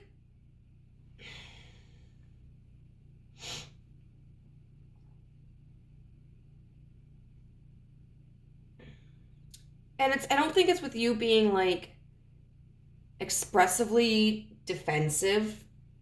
It's just sometimes we may give off the impression that we're not approachable. And then we have Pyrite with let the money flow in. So that's an interesting card to draw in this kind of reading. It could be that some people, like, you may have behaviors that represent you being like materialistic and really like financially invested. But I think more so this is really reflecting on your priorities. Kind of this abstractly, like, we could look at anything as essentially money or currency. Conversation can be currency. Acts of service can be currency. Words of affirmation can be currency. Things that we value and we prize. And so with the let the money flow in, I think this demonstrates that strangers and acquaintances see social comfort as your form of currency. And, when we talk about like let the money flow in, like if you've got money flowing in, you're probably you've probably got multiple jobs, or you've got like side gigs, or something. You're putting a lot of effort into financial gain. And that can mean sacrificing a lot of like personal time and intimate connections. In the same way that if social comfort is your form of currency, then you may sacrifice your voice, your opinions, your needs in order to maintain that peace. You know, and all of, like, some of this, the hope with this is that these are traits that you may be able to recognize, whether it's like, yeah, this is me, this is how people like have told me that they perceived me at first, or that there's just this kind of feeling where it's like, yeah, even though nobody maybe has said anything to me about like coming across as this way, like this seems like it checks. You know, I can see how people would interpret me this way, or, you know, I've kind of like had moments where I had these feelings like I was coming off like this. And, you know, so I mean, if this doesn't sound like you at all, you may want to choose a different pile. Or you may continue on and see how your friends may potentially see you, and maybe that resonates with you more. Maybe it was the message at the end with like the traits that you could improve upon, and then the traits that you're doing really well at that like help support positive impressions. That's what brought you here. Just, you know, whatever you feel like doing. So then we have how your friends see you, like your reputation with your friends. Universe, can you tell us what pile two's reputation with their friends is? What's pile two's reputation with their friends? The Queen of Cups. Very nurturing.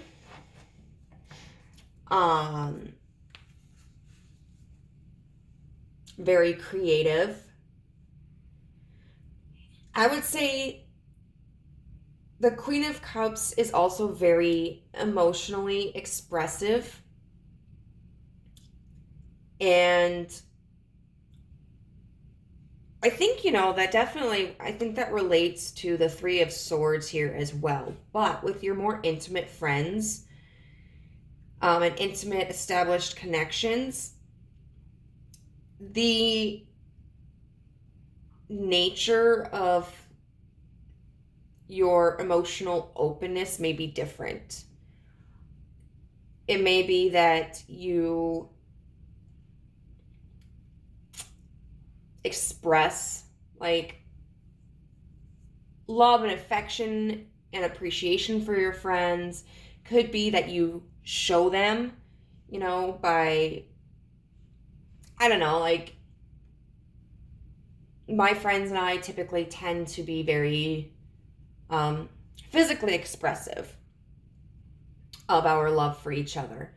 And so that may be something that you do. You may be somebody who, like, if your friend is sick, you know, and you may go out of your way to get them medication, like, you know, pain pills or antihistamines or cough medication. You may make them their comfort food. You may make sure that, I don't know, that like, depending on how sick they are, maybe like you watch their kids for a little bit, or you make sure their animals are taken care of. If someone's had a bad day, you may be the person who goes out of your way to do something to brighten your friend's day. Go on a spontaneous drive, pull up their favorite Netflix series to binge watch with them and eat ice cream with them.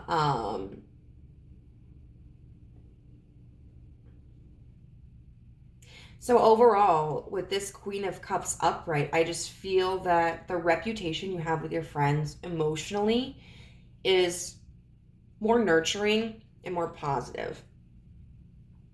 And you may express more positivity to them.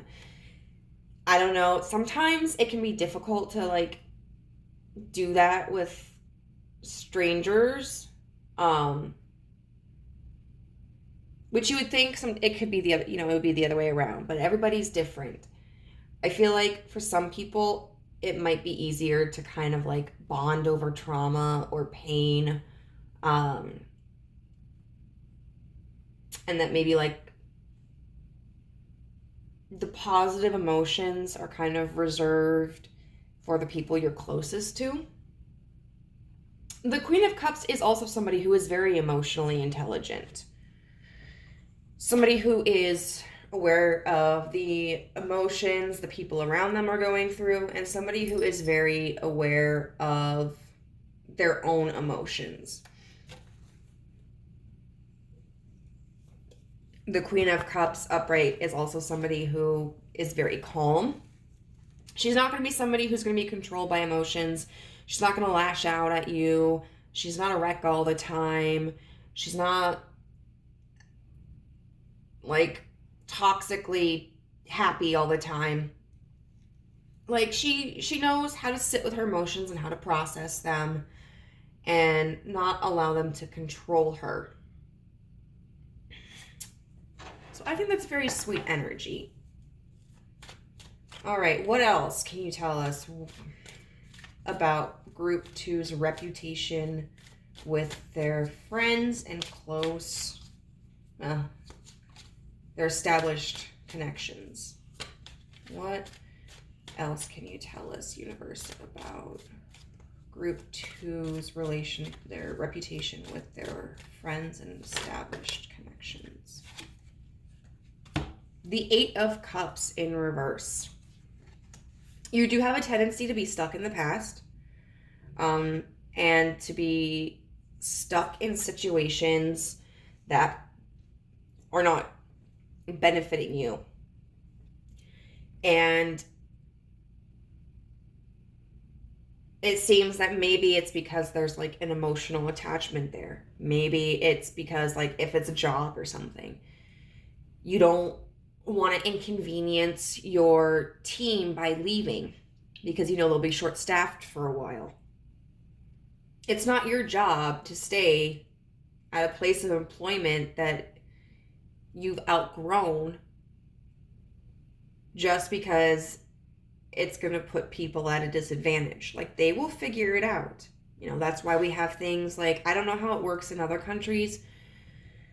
I don't know what the cultural norm is anywhere else, but like in the USA, that's why we have like 2-week notices. Or if we're like trying to be really profesh, like 30-day notices, so we can give our employers ample enough time to look for someone to fill our position. And if they can't fill it by that time, like, that sucks for them. I understand wanting to leave people with the tools necessary to succeed and wanting to not cause an inconvenience. But if there's a different job opportunity that maybe is closer to where you live, or more, offering better wages, or is a different career path that would be more fulfilling for you, you should not have to sacrifice that to make somebody else comfortable. This could be tied to relationships, especially because we look at the Three of Swords, and a lot of times that can represent like romantic heartbreak. It doesn't always have to, but the fact is, a lot of times in tarot we do romantic readings. So that ends up being the context that it's taken into. But for instance, if like you've had a breakup, maybe you're still stuck on somebody. Maybe you haven't been able to let this person go, and your friends notice that like you're still listening to old voicemails from them, you know, or like you're creeping on their Facebook, or you haven't gotten rid of the 3 sweatshirts that you stole from them. So there's something about emotional attachment here, and it keeping you stuck in situations that aren't benefiting you. You seem like somebody overall who is really self-sacrificing. And let me tell you, that can be a very dangerous personality trait, because people will not sacrifice as much for you as you will for them. Like, true story. You know, my best friend, like, he is one of the few people in my life where I've never questioned like his value for me. And it started off as simple as like when I was younger and we were living in South Dakota. Well, I guess when we were younger, because he's not a vampire. He didn't stay the same age. In high school, I didn't really have a job. And so if like we wanted to go out to eat or go to a movie or go out for a drive, a lot of the times my friends were paying for that. My dad died when I was 16, and so I started earning money. Like, I was receiving money from his death. I was receiving like gratuity or whatever. No, not gratuity, annuity. From his time spent in the National Guard, and then I was receiving Social Security. And I mean, I'm 16 years old. I'm getting almost like $2,000 a month because of this. And all of a sudden, I'm the one paying for everything. Like, everything. You know, one of my good friends who I'm still friends with to this day, and if she ever watches this, I love you, Chris. But I'm still salty about this. And it's not going to be what you're probably thinking. But she was like, hey, let's go to a movie and let's go out to eat for your birthday. So I was like all excited, and I was like, hells yeah, okay. Guess who ended up paying for it? Me. You know, and I understood that, you know, there would be a level of expectation that I would contribute more for a while. But everybody else was just kind of like looking at this, I think, as free money, you know, at the cost of my dad's life. Yeah, like, I rather would have had my father back. But my best friend Riley, like, he was the only one who didn't suddenly see me as like a free ride. You know, we would go driving out in the Black Hills all the time, you know, listen to music, grab snacks, and we would alternate. You know, if his check had run dry from work, I would pay for things, you know? And then, like, he would pay for things when he got his check, or, like, if for whatever reason, like, my monthly check had dried up, which was usually because I was spending it more on other people. So there was this reciprocity there, you know, and that's like, and there have been so many more examples of that between us that are like deeper and more substantial than just, you know, alternating who pays for what. Because, I mean, we're still friends to this day. And I mean, I live like 15 minutes away from him now. But the kind of person he's been for me in my life is very rare to find. And the fact that it's been so consistent, you know? So I really felt like that was important to communicate. All right. What else can you tell us about Pile 2's reputation with their friends? What's Pile 2's reputation with their friends?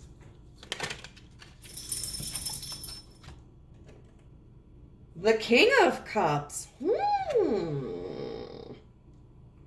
That's very interesting, because we have the Queen of Cups and the King of Cups. And we have all cups here for the reputation you have with your friends. And even though we don't have any cups over here, I still think people do see you as somebody who has like deep emotions and is emotionally expressive. But this is more, I think, about like harnessing your emotions, taking action in your emotions. This is balanced here. You know, you see with this King of Cups is a very interesting King of Cups, because he shows a scale, which is not typical. And the King of Cups, I would say, is a little bit more reserved in his emotional expression than the Queen of Cups, because the Queen of Cups is going to be the one who is really nurturing people without restraint, I would say.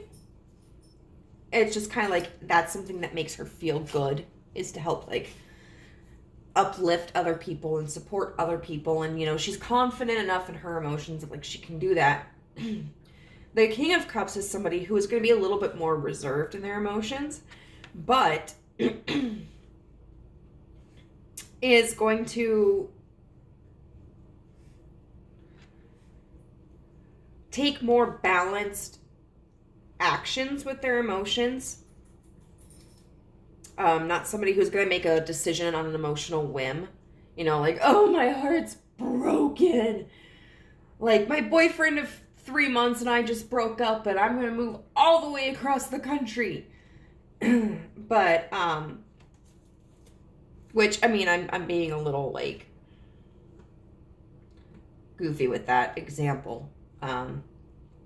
It's a valid reason to move across the country or to move somewhere because your relationship didn't work out. That's why I'm in Minnesota. But, but you're not like, they don't see you as dramatic, and they see you as really taking the time to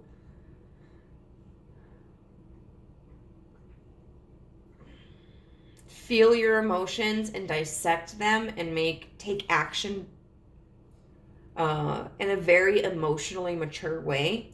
I think they also see you as kind of an emotional leader, somebody who they feel they can learn from about how to look within themselves and interpret their own emotional experiences, how to be more aware of people around them and their emotional experiences, how to effectively communicate emotionally. So I would definitely say that they have a high regard for you, and feel like they could learn from you.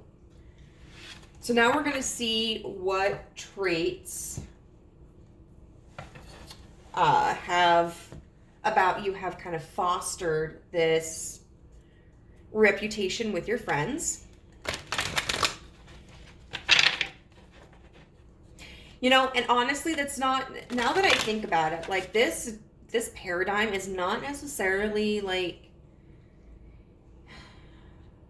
unexpected or rare, because sometimes, you know, as people who can be very emotional, we oftentimes can prioritize others, and stay attached to things. You know, it can be a very tough lesson to learn, how to allow ourselves to be compassionate and make, compromises from time to time, but also to hold ourselves as priorities. Because it feels unnatural sometimes, Like when we prioritize other people so much, it feels so weird. And sometimes like just wrong to prioritize ourselves because like, God forbid, what if it inconveniences somebody else? Or what if it hurts somebody else? But a lot of times the inconvenience isn't going to be so big. The hurt probably isn't going to be so big. We're probably overthinking that. Like if I try to tell a friend, if I want to cancel a date like with a friend because I just am in a funk where I'm just like, I'm not feeling it today,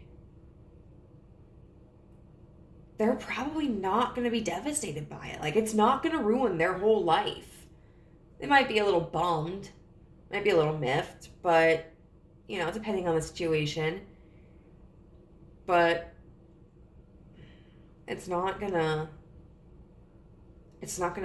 be as, I feel, disastrous as we sometimes may perceive it to be. So universe, what quality of pile 2 has fostered this reputation with their friends and intimate relationships?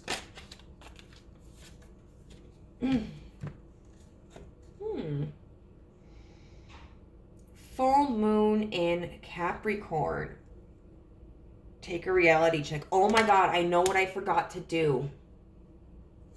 I got distracted, guys. I'm so sorry. So I'll adjust this a little bit because I did not read through these. Like, I just kind of whimmed it and then I went on. I got full moon in Capricorn.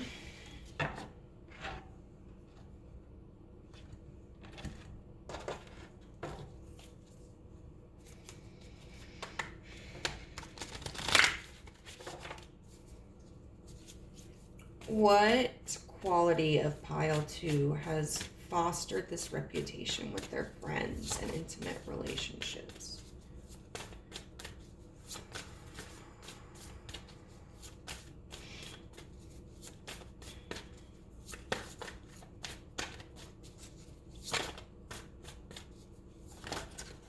Oh my gosh, there are so many, but I'm just going to take this one.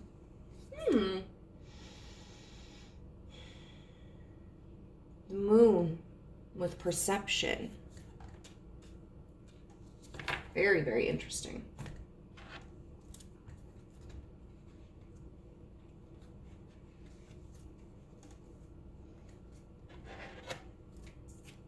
And finally,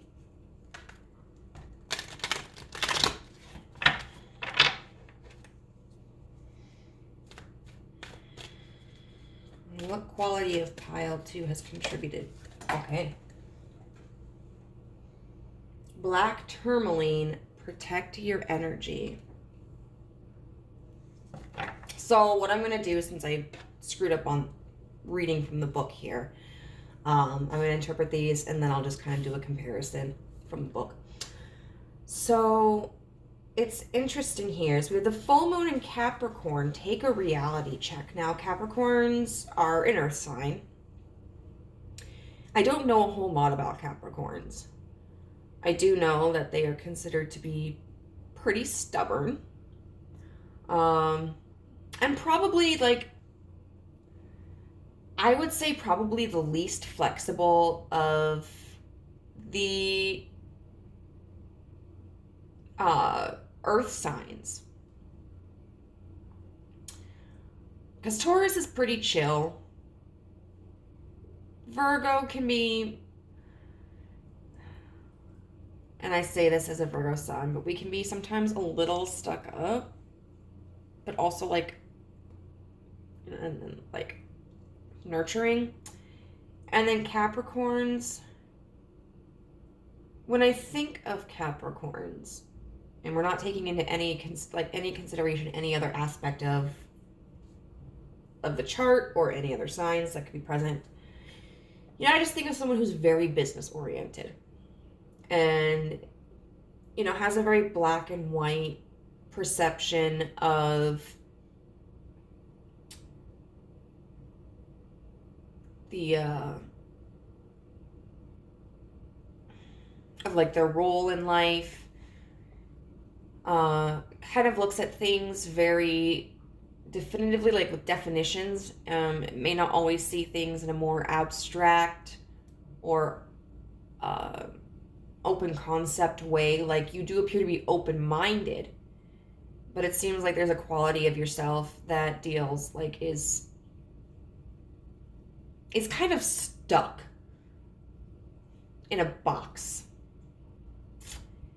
With the moon and perception, I feel like that's kind of what it is. And I feel like, because the moon can talk about illusions, confusion, mystery, secrets. With this being upright, you know, typically that would indicate a positive of having a clear perception. And I think you do, in terms of like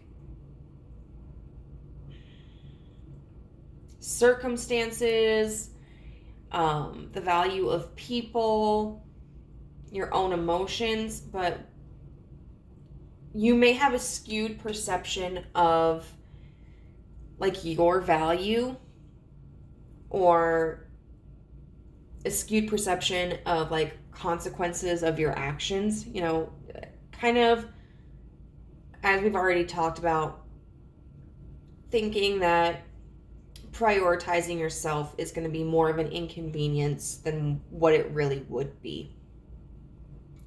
And then black tourmaline, protect your energy.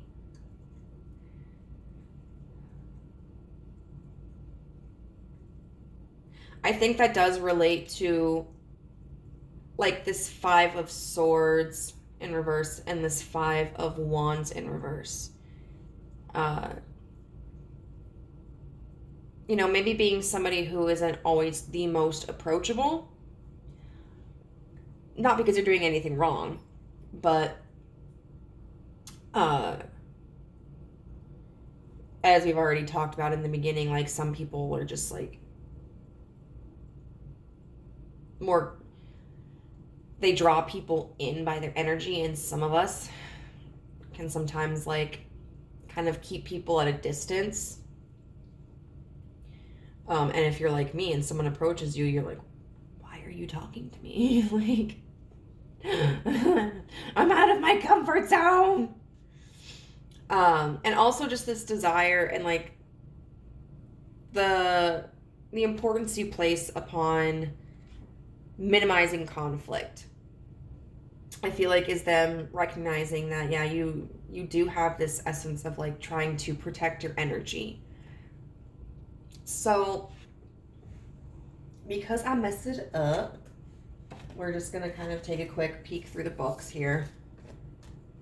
So we're going to start back with the perception of the strangers and acquaintances. I don't know why that word is so hard for me to remember. Acquaintance. I was really struggle busting with it with pile 1. We have last quarter moon. And Aquarius. It's the age of Aquarius. I haven't heard that song in such a long time. The age of Aquarius. I don't even really remember how the tune goes. So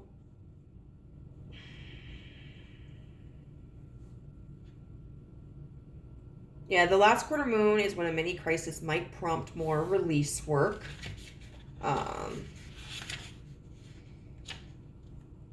It's the time to let go, release, and surrender anything that didn't work out, and even hibernate. So as we talked about, like clearing, always being in that energy of like clearing out the energy.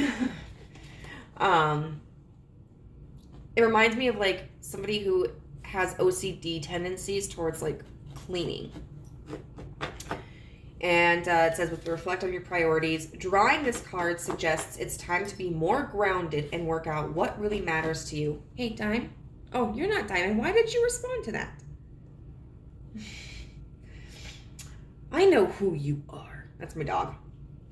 Once you're clear about your priorities, you can start to allot time, energy, and focus to them if you want to create something solid. It takes a mix of good ideas and practical work. The most important thing to work out now is what's really important to you and whether you're living your life in accordance with that. Jack. If not, this card is a nudge to make changes so you can achieve what you want. The manifesting mix says, here we have an energy that's modern and cool and another that's rustic and real. Never the twain shall meet. And the mindset is, once you know your priorities, it becomes possible for you to work out where to focus your attention in terms of your life and your manifesting. The manifestation affirmation says, I don't need anything, but some things I want. I don't need a man, but sometimes I want one though. And I think, when we look at this, we can think about, okay, what's your priority? You want peace.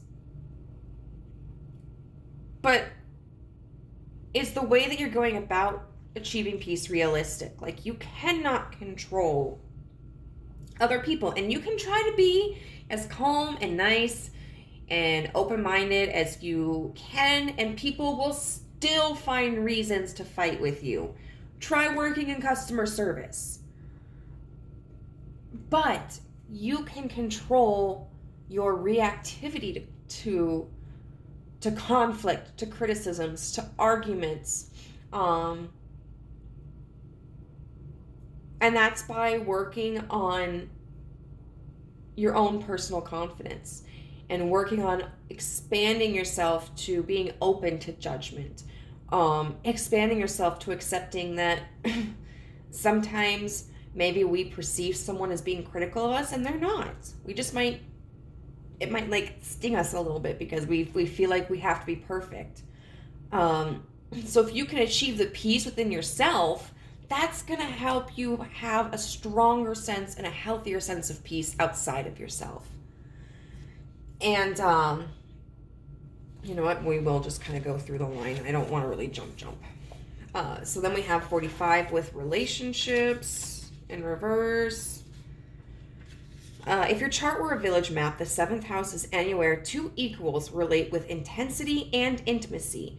Somewhere you'd have dinner on the balcony and watch the sunset. It is concerned with how other equals come into your life and how you interact with them, and includes marriage and open warfare, business partners, legal issues, key consultants, and advisors. The action says, nurture your relationships rather than test them. Consider each partnership to be a tree you plant. That seed may have been planted in the 5th house with an idea or a twinkle in the eye. Now you have a sapling with potential. Don't construct a tree house on that sapling. It can't yet bear the weight. Instead of crushing it with expectations, nurture and protect it. In any relationship, there are 3 involved: you, your partner, and that tree, the relationship itself. All have needs that must be honored equally. Make compromise for the sake of the relationship, not necessarily for the other person. Nurture that sapling, keep it safe from predators, and nourish its roots until it becomes a tree strong enough to lean on. So with this being in reverse, we already talked about it. Maybe people perceive you as like having a difficulty connecting with, and they may have the impression that a deeper connection with you might be difficult to grow. And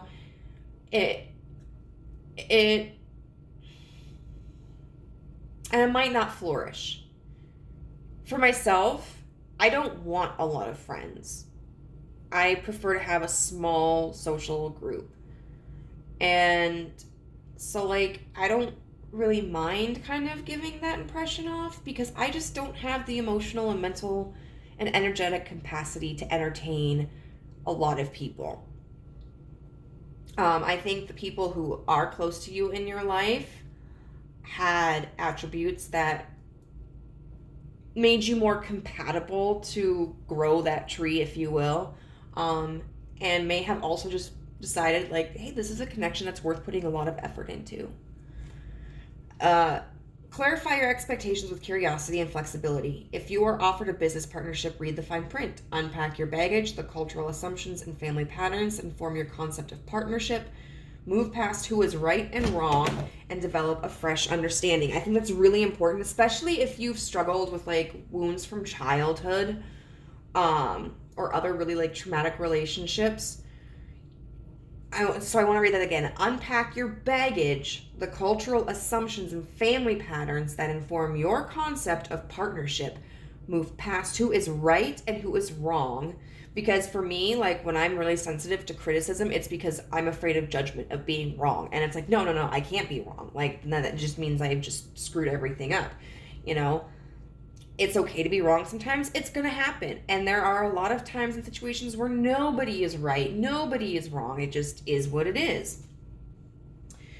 Partnership for work or love may look easier if you come from the same background, but the more diversity you bring to the table, the more resilient the relationship can be. Agree to contribute equally and celebrate your differences.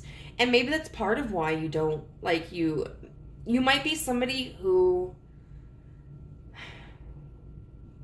doesn't show a lot of yourself outside of like maybe sensitive experiences that you've had or painful experiences you've had, because you may feel like you don't fit in with a lot of people. You may be afraid of coming off as like too different, non-compatible, and that causing an issue because maybe it has in the past. But I mean, you should never have to limit who you are to make other people comfortable. You know, like if you're a little bit loud, you're a little bit loud. If you if you have an interest that's kind of out of the box, like a little different from the typical interest, so fucking what? Like, don't ever be ashamed of that. A lot of people will admire you for being true to who you are because it will inspire them because they know how hard it is. And being who you truly are will draw in the right people. So it's in the challenge position, which says when you are working in tandem in love or business, it can be tempting to either give your power away to your partner, which I think is what you do, or take over theirs. An unbalanced relationship can become untenable. And the people that I feel like you have as close friends are the ones who are like my best friend, who, if you can't create the balance for yourself, I think they kind of step in and make sure that they're being balanced towards you. And then we have Daily Crystal with Pyrite. I think this video might be longer than the last one. How did this even happen? A financial breakthrough is on its way. You have the power to create the wealth you desire. I think we're talking about that social comfort, that peace. You have the ability to create the peace. You don't just have to keep the peace. Put in the time and energy needed to pursue your financial goals. Hard work pays off. Be a money magnet and call prosperity into your life in all its forms.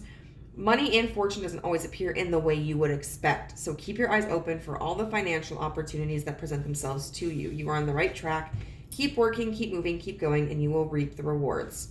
Core questions. And once again, if you're worried about finances, this might be a particular message for you, but you can also look at this as finances talking about other forms of currency like peace, friends, confidence. What are your financial goals? What is your definition of success? If you had all the money that you could ever want, what would you do with it? And the crystal action says, affirm, financial prosperity surrounds me. Today, keep working hard towards your goals, knowing your effort will pay off.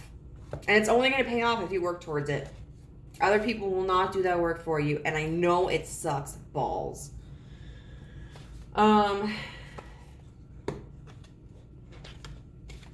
Let's see. Full moon in Capricorn. So this is now reflecting on the traits that have fostered the reputation you have with your friends and intimate partnerships.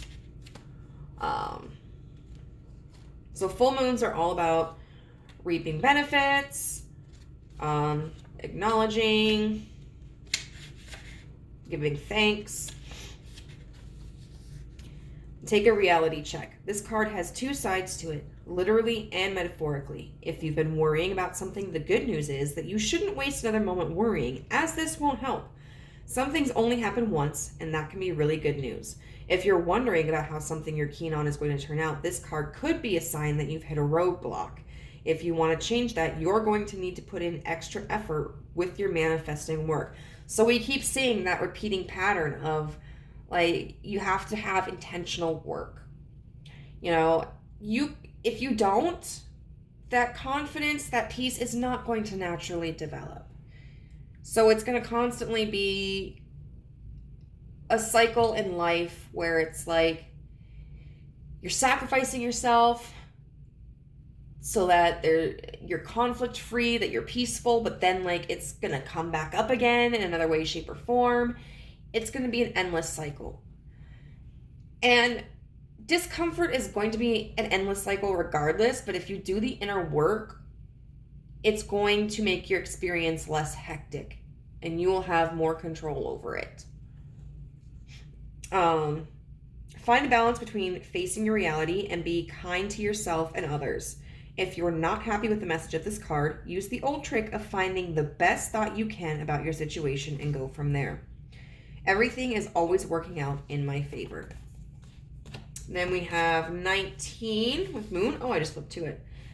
The Moon, ruler of Cancer, which we have a whole bunch of water cards here. What motivates you, how you experience and express your feelings, and how you nurture and need nurturance.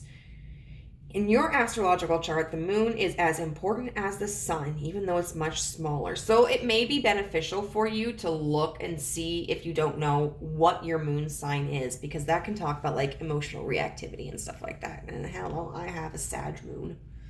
That's why I'm so fiery. By a coincidence of relative size and distance from our earthly perspective, the sun and moon, our symbols of consciousness and unconsciousness, appear to be the same size, and this proportion makes eclipses possible. The moon signs through the zodiac in 27.5 days, changing signs every 2 days and coloring our moods, habits, and behaviors. So for instance, say the sun are all the good things that are happening. The sun is technically much bigger. But then we have an eclipse and the moon may represent like the sad, shitty things that happen sometimes. And then the moon like just pops its head, even though it's smaller. But because of the perspective that we have, we think, oh shit, like it's just as big, if not bigger, than the sun. First, perceive what unspoken emotional inner calling and patterns drive you. Look to your own moon sign. When you cooperate with your moon's emotional motivation, you'll find it easier to walk in harmony with your path. Next, investigate the needs and wants of those around you. The emotions underneath the surface actually run this show.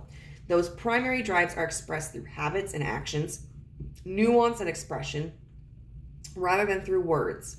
Look for that underground ocean. It carries the soul's energy.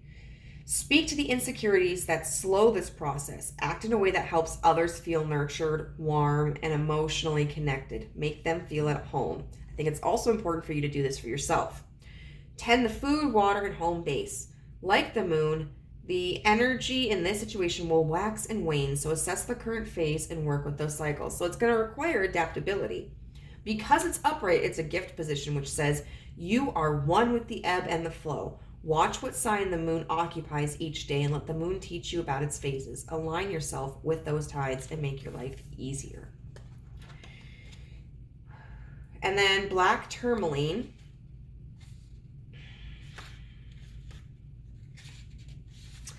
Protect your energy. Only good vibes may enter. Learning how to fully realize and protect your personal energy is a powerful tool to stay strong. Remain true to yourself and resist being swayed or brought down by any negativity, whether it's directed at you or simply present around you. And so, I mean, this follows along with what you want to do. You're trying to protect your energy, but protecting your energy really means bringing yourself to a point where if there's negativity around you or negativity directly aimed at you, as this book is explaining, you're not as affected by it. It doesn't impact you as harshly. Before going out in public, make a conscious effort to harness this inner strength and commit to staying positive regardless of who or what may seek to dampen or drain your spirit. Utilize this shield of protection and you will recognize the difference. Have you been letting others' negativity affect you? Are there people in your life who leave you feeling drained when you spend time with them? How can you protect your vitality? Affirm, I am strong, powerful, and protected. Today, before you leave the house, envision a strong energetic shield surrounding you. Reconnect with this energy barrier throughout the day to reinforce your protection. So, finally, my lovelies, we are going to look at the two categories of your traits. One where spirit is like encouraging you to focus as a means of growth. And then one is like a hype up, you know, like, hey, you're rah rah shish kamba. So universe, what trait could group 2 work on in order to improve their relationships and their reputation?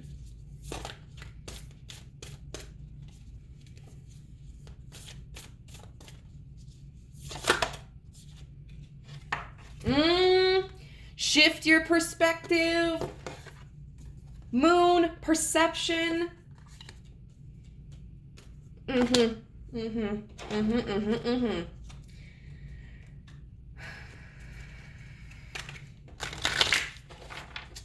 All right.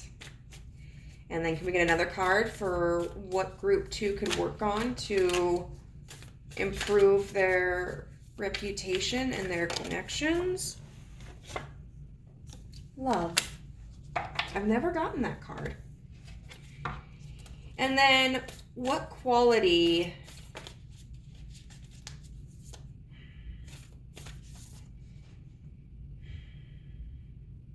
I don't remember this. Like, what quality is like, what are they doing really well? Like, what's a positive quality, like a quality that they have that's positively impacting their reputation? What's a quality group 2 that is positively impacting their reputation and their connections? What's a quality group 2 has that is positively impacting their reputation? Relationships are assignments.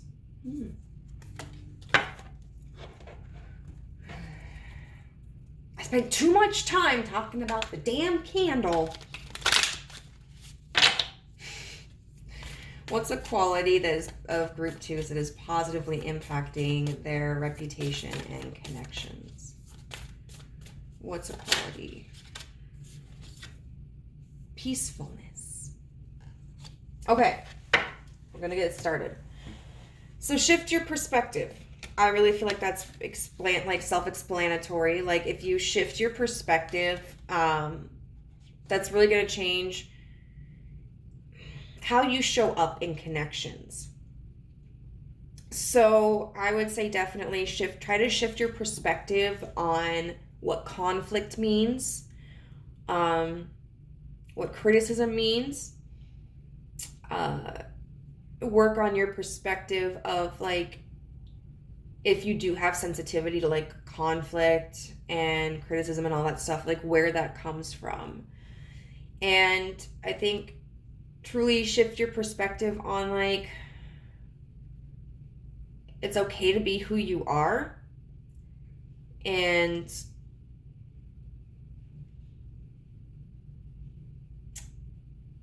from thinking about like what could go wrong in this connection to being in the present moment and what you're enjoying about the connection. And I'm going to read the book for this one. It comes from Raise Your Vibration Oracle, and they all relate to the chakras. So I feel like because this is purple, this is probably going to be the crown chakra, but we'll see.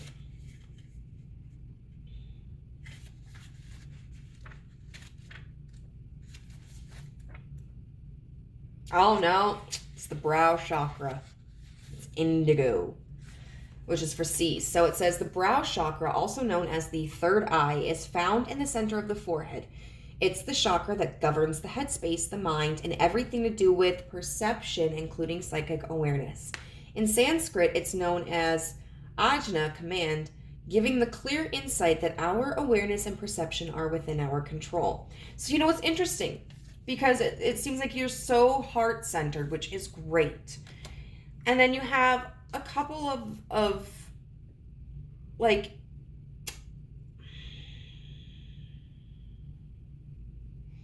cards that deal with the mind. But you've got the Five of Swords in reverse, which to me kind of can talk about, like, because it's in reverse, maybe a block in perception. And then the Three of Swords, which is upright, but the main focus is the heart being stabbed. Energetically, this space governs our willingness to see every aspect of our life spiritually. That goes beyond witnessing psychic phenomena to perceiving ourselves and others in a loving way. I think you perceive a lot of people in a loving way. You need to perceive yourself in a loving way more. On an elemental level, the brow chakra, like the throat, is governed by the element of space, so represents our connection to the life force. The brow cards are about shifting our perception. Their messages require awareness and attention as they invite us to be willing to see things differently in order to have better vision across the board. They encourage us to do the inner work to improve our connection to both the outer and the spiritual worlds. Perspective is a way of seeing and interpreting something. It's a point of view. When you receive this card, it's an opportunity to learn about your perspective. The universe is guiding you to recognize that it is limiting your capacity to see the bigger picture. Sometimes the ego or mind can play tricks, and our perception can be faulty. If you are being challenged at the moment, or feel that there's a lack of clarity and direction in your life, there's a good chance the way you're thinking or what you're focusing on has a lot to do with that reality. Take a moment to step back. Ask yourself if you can see your situation from another point of view. Ignore your ego. The ego is the inner voice that operates from a space of lack, and it will consistently use vanity, exterior success, and time as ways of convincing you that things are going to go wrong. So, if anxiety, concern, and overwhelm are impacting your mindset at this time, know that they are simply your ego talking, and you can disconnect from these limiting ideas. Opportunities are moving toward you, but you have to be willing to see them. Vibe of the day, I am willing to see things differently. And then the other aspect that Spirit says that you could, work on in order to improve your reputation and connections is love. It says, love is a many-splendored thing. Today I will notice and appreciate at least 3 of those splendors. Like the fact that puppies make me feel like a parent, or the surge of self-congratulation I feel when I sink a 3-point trash basket shot on the first try. Or how about the chills I get while singing along to name of song? You know the song. So yeah, I think this is all about perception. Again, try to consciously focus on the positives of situations and yourself and your interactions instead of worrying or focusing on the negative. So relationships are assignments. I feel like with this being a card that talks about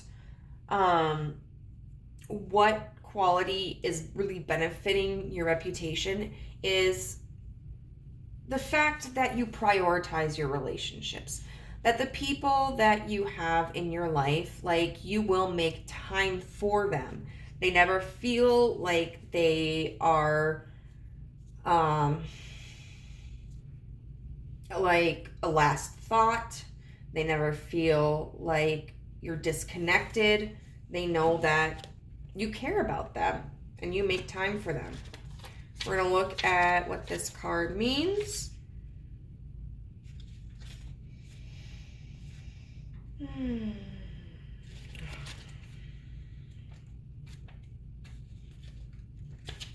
Where does it come from? Okay, so this is integrate, which says the Earth star and is represented by copper. So it says the Earth star is found around 6 to 12 feet or 1.8 to 3.6 meters for, almost everyone else in the world, except I think 2 other small countries. It's visualized as a copper Merkaba, a 3-dimensional star. It is one of the higher chakras that become available to us when our vibration is raised through the ascent of the Kundalini. It is a holding space and anchor that reminds us why we have chosen to incarnate upon the earth and how we can master our spiritual gifts during this lifetime. It's like an inner earth that holds all of the earthly wisdom that has been gathered over millennia. The Earth Star cards are about taking responsibility for our path and our spiritual progress. Their messages help us integrate all of our spiritual learning with being human. When we think of raising our vibration, we often get the idea that it's about ascending beyond our body, when in fact it's about becoming fully embodied and integrated with the planet in order to make the greatest difference. Earth Star energy invites us to recognize our capacity to initiate great change, starting within. And this card says, no connection or relationship happens by accident. There are many opportunities to learn in every interaction we have with others. So yeah, you know, and that's another way that you can shift your perspective, is looking at each interaction to learn. Sure, there can be toxic and draining relationships, but through these we gain a deeper sense of who we are, the gifts we have, and the strength we draw on to overcome adversity. Nothing in the universe is set in stone. Everything is constantly changing according to the workings of human intentions and divine laws. It's not that everything happens for a reason. It's more that we have the opportunity to find reason in the happenings. The universe isn't setting up harmful situations for us to learn from. The assignment is acting on what we've learned. When you draw this card, you are being called by the universe to assess all you've learned from your past relationships. Don't make the same mistake twice. For if you fall into old patterns, your past will become your present, and that's not what will serve your joy. Vibe of the day, I find reason in every happening. You know, and you're not, if you just ignore situations or kind of like push them off to the side, try to avoid them, like, you're not going to learn. But definitely the fact that you do prioritize other people, and especially like your close relationships, you know, they understand that they matter to you. That's a really big benefit. And then peacefulness. I like this because it's a heart. Makes me think of the wagons, of like the Romani people. I have a peaceful, tranquil, and untroubled heart. This is where I choose to spend my time. I can bring guests, but any person, thought, or event that brings drama or chaos is not invited.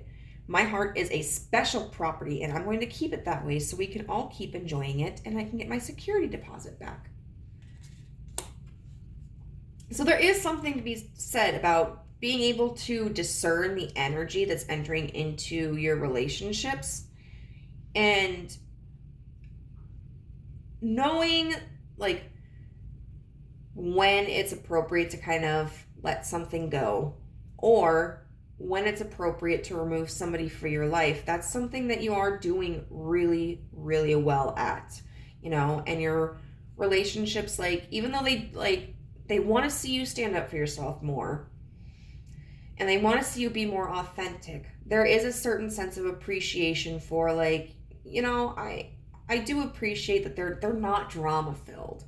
You know, they're not somebody who's causing arguments all the time. You just have to find that balance, Pile 2, and I know how difficult that is. Holy crap, this is like a lot longer than the other one.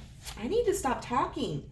So Pile 2, if that resonated with you, I would love to know how in the comments below. If you aren't already subscribed, I would greatly appreciate if you could hit that subscribe button and the notification bell and click the like video whether or not you are subscribed. And if you are interested, I am offering personal readings. You can send me an email at guidancethroughgaia@gmail.com, which is also listed in the description box below. And we can discuss topics and rates. So I hope you have a wonderful evening. Bye! Hello, Group 3. If you chose the Tarot of the Dream Enchantress, then this is going to be a reading for you. I will warn you that these have been pretty lengthy.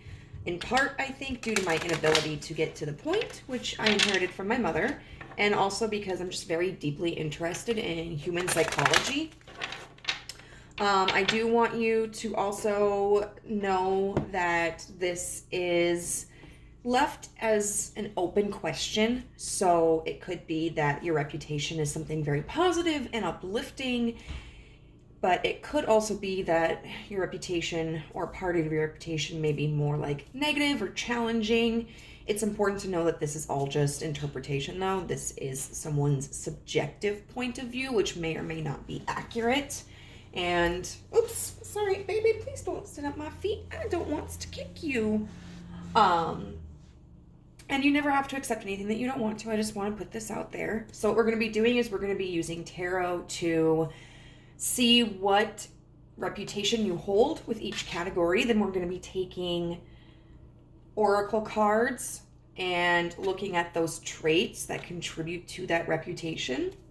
And then we're going to be using other oracle cards to see like advice from spirit about what part of your personality or parts of your personality you could improve upon or tweak or modify to improve your reputation.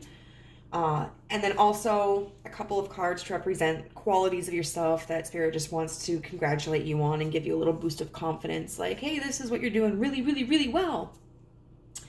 And part of the reason why it is taking me longer is because instead of pre-shuffling the oracle cards, which I usually do, I am shuffling them on camera and giving my interpretation of them and then also going into the book and reading from them. I just felt like really called to do that with this reading. And I think it's been kind of both reaffirming for me because it's shown me that like my interpretations are matching, but it's also, I think, potentially there may be something of import within the text of the books. So we're going to look at what your reputation with strangers and acquaintances is.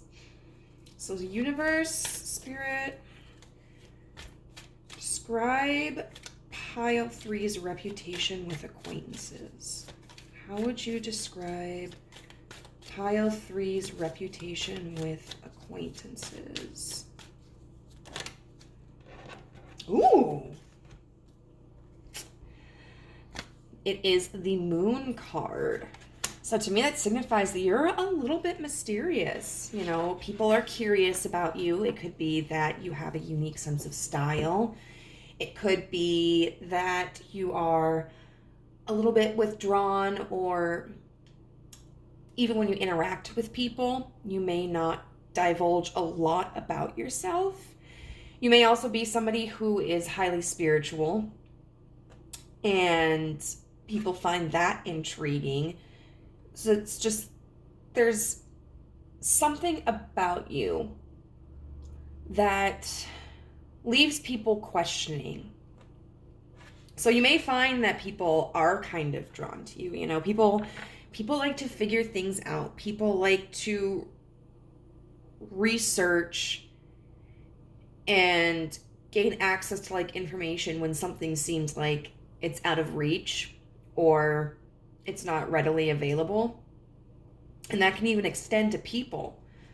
This kind of gives me like, you know, when you're reading like a YA novel, like a YA fantasy novel especially, or like watching like a teen drama or something, you know, you've got that kid in school who's like maybe a little broody, you know, is kind of quiet, like doesn't really talk to people, and everybody's like, oh my god, I wonder what their deal is.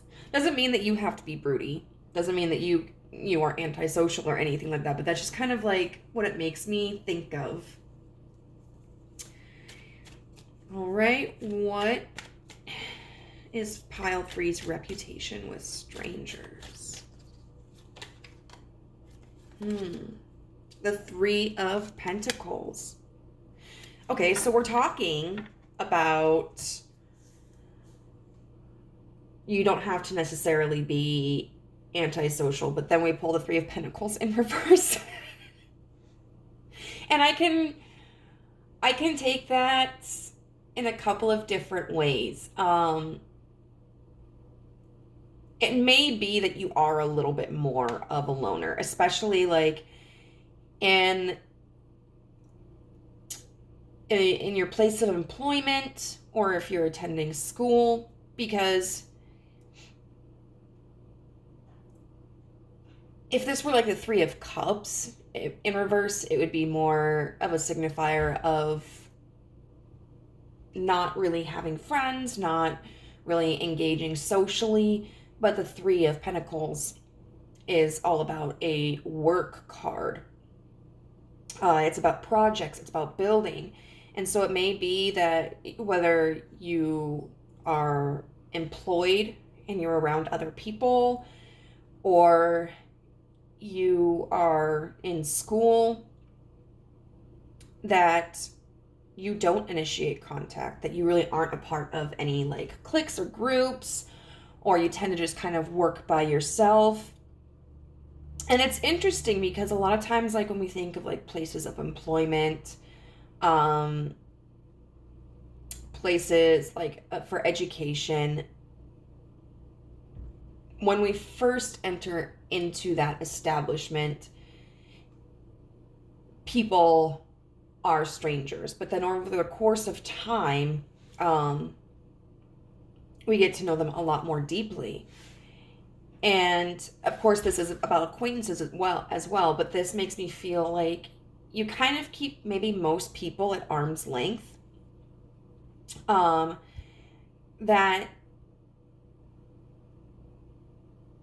in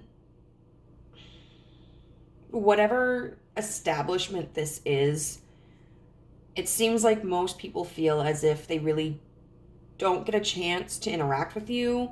They don't really get a chance to know you.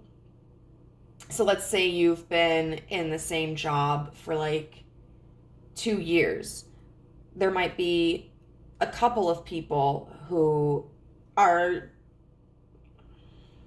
more acquainted with you, whether like you've gotten pretty close with them, or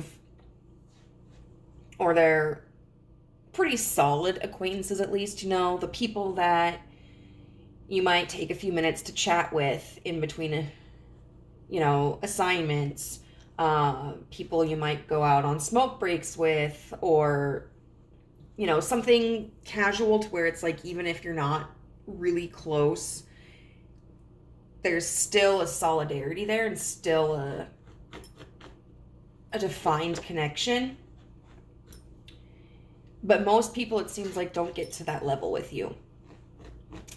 There are some people, it feels like, who you may have been around for like 2, 3, 4 years, and they're still like, I don't know what this person's deal is. Like, they just kind of keep to themselves. I don't know much about them. Or like, if you're going to a school or a university or whatever, if you've had classes with with the same people for a number of semesters or years, they might be like, I see them all the time, but I don't really know who they are. I don't really know what's going on with them. I don't really know what their story is. It could also be with this 3 of Pentacles in reverse that people may kind of feel like you don't have to really work. They may see you as somebody who is privileged or has like a certain level of affluence. I'm not getting like any vibes about feeling like you're stuck up or lazy or anything like that. It just kind of seems like,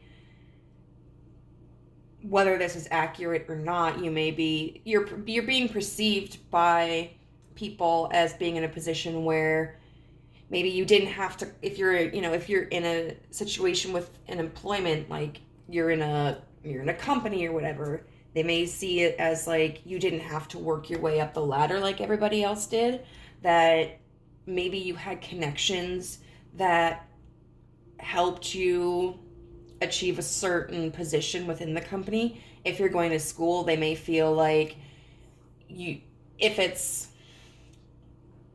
like a university, that maybe you don't have to worry about tuition because maybe your family is taking care of it for you, or conversely, that like you're just kind of naturally gifted. So it may seem like you don't have to do a lot of studying to pass your courses, or that if, it's an employment, you don't have to put in a whole bunch of work like what other people may have, because the skills just kind of come naturally to you. So it seems like And I think that might be part of what people find mysterious about you. Like, how is it that group 3 can achieve all this and it really doesn't look like they have to put in much work, or it really doesn't look like they're short for any resources? And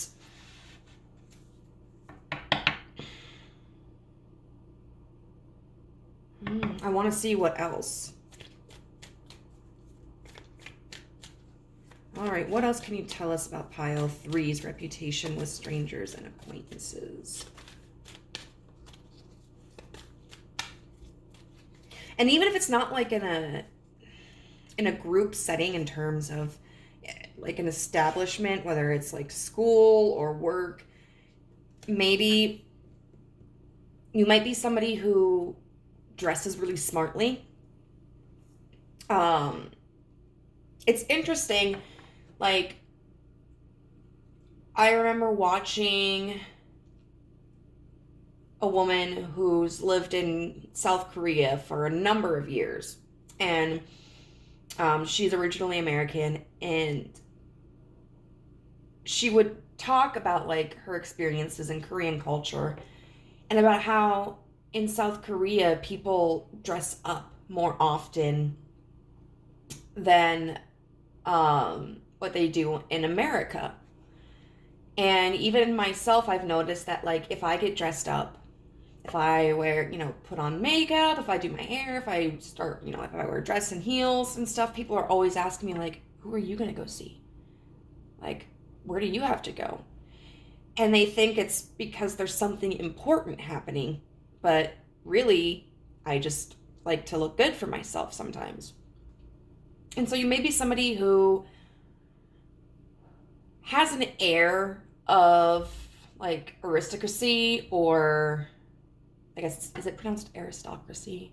I don't know. And like affluence, maybe just because of like the way that you dress. You might be somebody who puts more, like, who buys less but buys objects of like quality, and that can give people the impression, whether that's your intention or not, that can give people the impression that you may be in a better financial situation than what you are. Which that's fine. What else can you tell us about group number 3's reputation? Oh, okay. I'm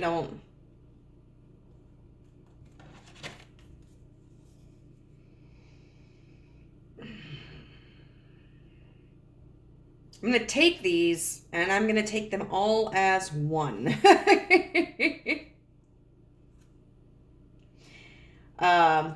So we've got the Page of Wands. We've got the Tower upright. These are both upright. We've got the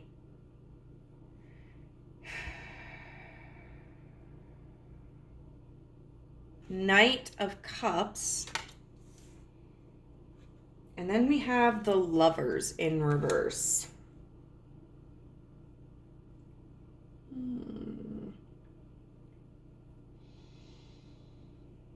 This is a little bit complex.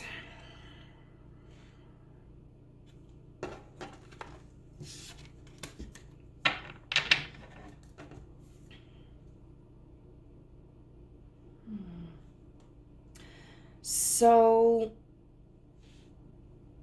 the Page of Wands is somebody who is new to a situation. They're very creative, very passionate. It's the start of something new. And I would say, like, the Page of Wands is somebody who's pretty independent too. They may not be somebody who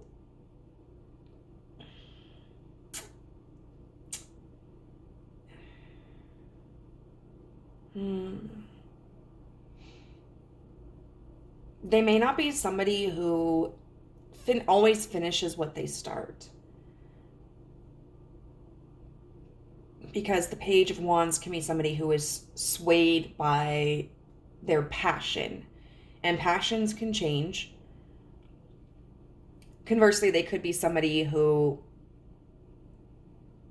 if their passions aren't easily like swayed, becomes very invested in their project and like puts their all into it. And then we've got the Tower, which symbolizes like destruction. It's a change card, but it's different than what we might see with the Death card, which when I think of the Death card, I think of like a more gradual change. But with the Tower card, it's more abrupt and it's catastrophic. So that something that wasn't working gets replaced with something more substantial and more sustainable. So this right here gives me like fixer vibes. This idea of people may see you as being drawn to situations that, or circumstances or projects that seem like they aren't working. Diamond? Diamond? Why are you so whiny?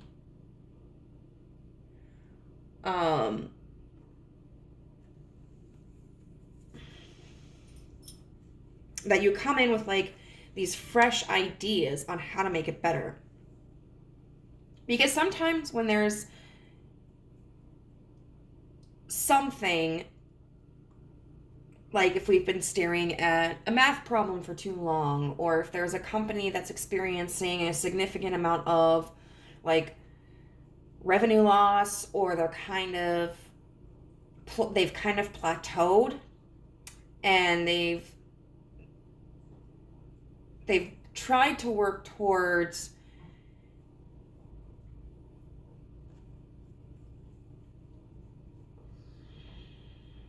what do you want to call it? Like an increase, but nothing that they're doing is working. Sometimes it can take a new person coming in, or whether it's they're new to the establishment or they haven't been a part of that project, to come in and take a look at the situation and be like, oh, hey, here's my idea.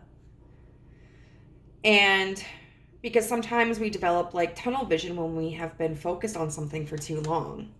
So I get this feeling that people kind of see you as somebody who is drawn to situations or projects or whatever that are just like at a standstill and are not working, and that may seem like they're a failure because you have ideas on like how to improve them, or that just naturally like you're able to improve situations that other people are stumped on.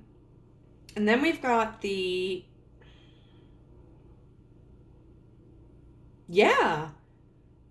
that's how this works too. Like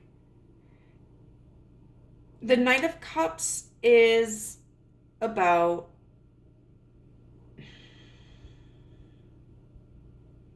communication, messages, traveling. And then we've got the Lovers, which is often like a choice card and talks about like, in reverse would be kind of this feeling of stagnancy, of being stuck. And it's interesting here that we don't have an air card, that we don't have like the Knight of Swords, because the Knight of Swords to me would be talking about like a technical aspect, like this is where you're going wrong, yada yada yada yada yada. the fact that it's a Cups card makes me feel like the situations that potentially this revolves around may be more emotional. So you might be somebody who is very good at offering advice. I keep thinking of a marriage counselor. I don't know why.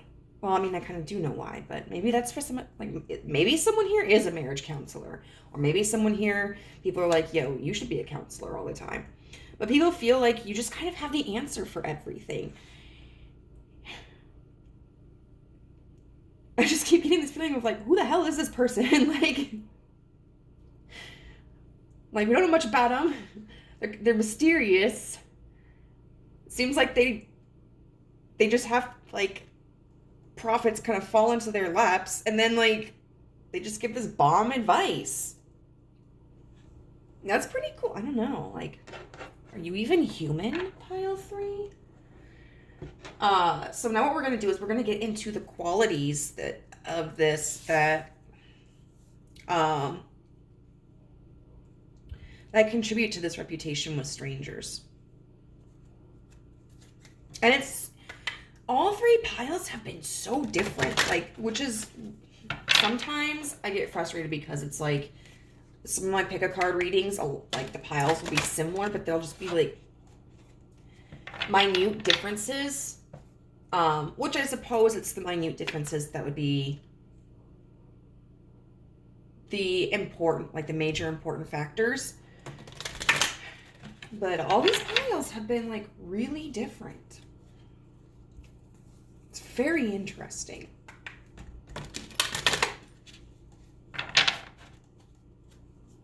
Okay, so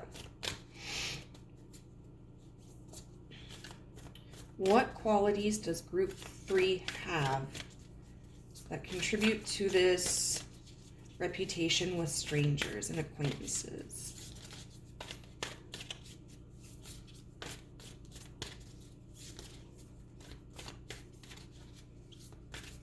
What qualities does group 3 have that contribute?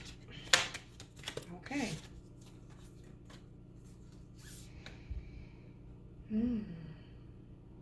New moon in Aries, and then first quarter moon in Virgo.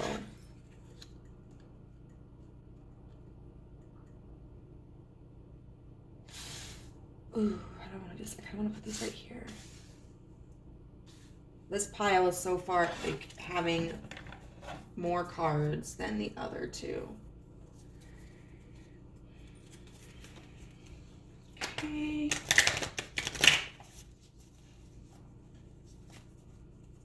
And if anyone is here from pile 2 and is curious, yes, after I recorded that pile, I did make sure that I blew out my candle.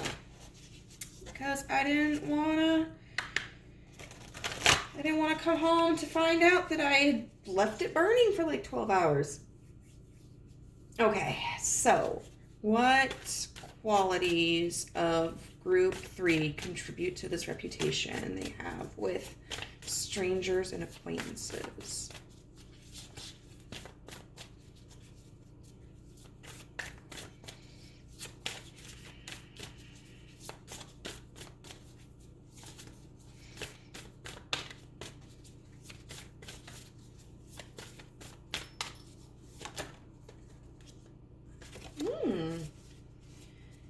Okay, we have 54 with a square, semi-square quincux with tension in reverse.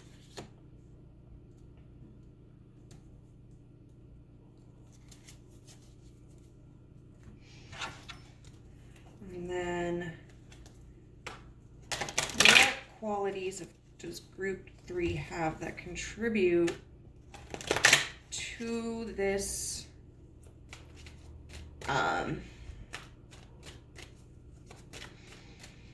reputation? Red Jasper, take action. Okay, so first what we're going to do is I'm going to give my interpretations of these cards without the books, and then we will read the books. So we have first quarter moon in Virgo, assess the situation, and then new moon in Aries, go for it. So that's very interesting because this supports like the fire and earth combination that we have here, which to me signifies that you are probably a very well balanced person. This is the kind of combination I prefer. Like, sometimes it can,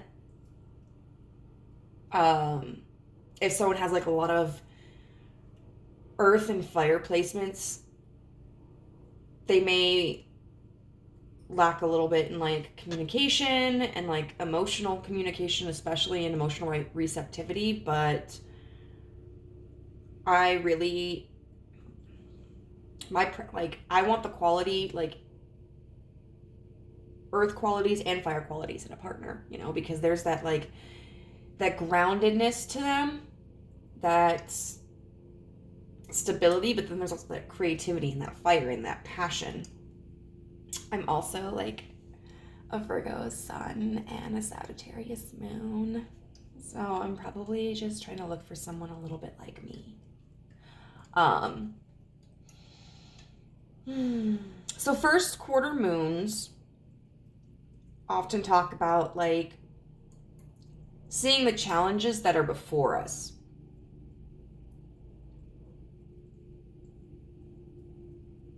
And you know, actually, that might make sense with this being over here.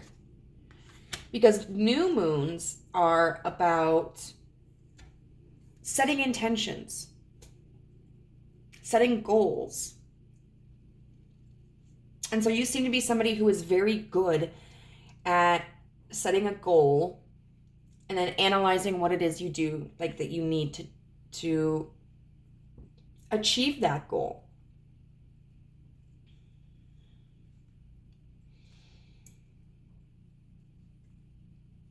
I could definitely see you being someone who's like a team leader, someone who, I don't know if you are, but like somebody who might be even higher up in management. Like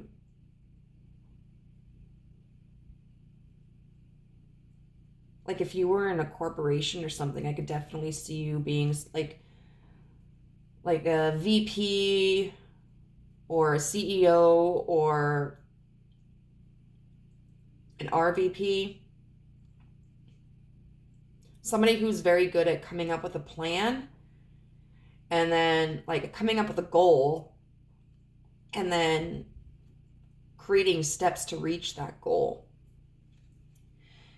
With the square, semi-square, quincunx, 54 with tension.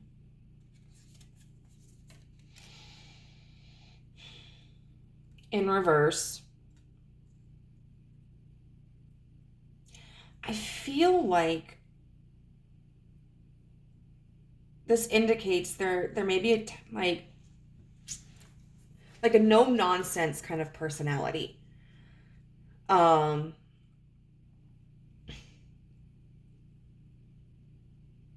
Somebody who might relate to the idea of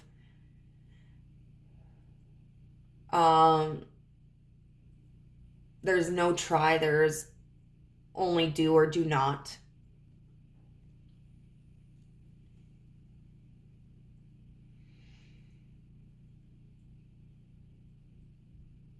You may see obstacles in situations as being temporary roadblocks, but not like insurmountable.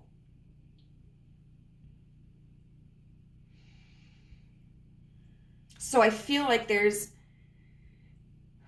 respect here for you, but I also feel like people may think that you're a bit of a hard ass.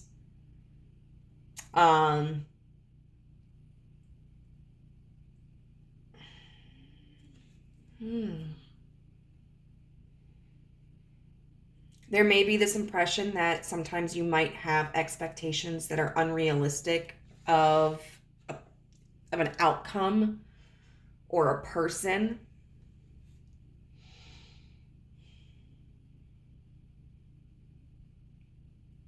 But it does seem like you are the type of person who's also going to get results. And people see that from you. So even though there may be small criticisms of your methods, there are people, like the majority of people who've, I think, kind of been around you, who've worked with you or experienced you, have kind of seen like, well, this person gets shit done. Like they know what they're doing. They can be a tough ass sometimes. They can be strict, but they know what they're doing, and they know like how to get the results they want. And then Red Jasper with take action. Again, that just reminds me of like this new moon in Aries, go for it. This combination here with the Page of Wands with the Tower, where it's like, yes, you need to assess the situation. You need to come up with a plan. But once you do that, once you have an idea, then there's no reason not to start. Like, don't even hesitate. Just do it. Don't think about it too much. Don't, analysis is part of the action, but you don't want to stay in that cycle for too long. And I feel like you're somebody who's probably very good at multitasking. Somebody who, as they're working, is able to take in information and kind of adapt their technique. Pile 3, I'm jealous of you. I think I would be intimidated to work with you or to work for you. I'm a little sensitive, even. But I do feel like overall you're probably pretty fair. Like, I don't see anything in here like being like resentment towards you or animosity towards you or dislike of you. People, I think, are a little intimidated by you. They also think you're mysterious. But I think there is a lot of respect here for you. So now we're going to go in and just read through the descriptions to see what other information can be provided to us regarding these traits. So we're going to look at the Moonology Manifestation Oracle cards first, where we've got the new moon in Aries.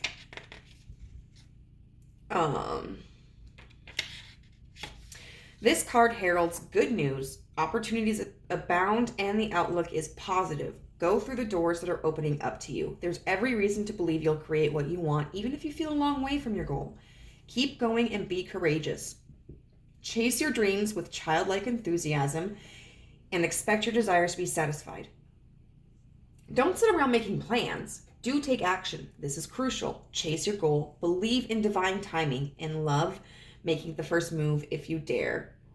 Financially, be proactive. Manifesting focus. This card is an especially good sign if you need more courage or determination, or if you're chasing someone or something. Manifesting mindset. Be driven, determined. Take action. Ditch faint-heartedness. Your manifestation affirmation is, I am on the right track. Soon I will, ... And then we have first quarter moon in Virgo.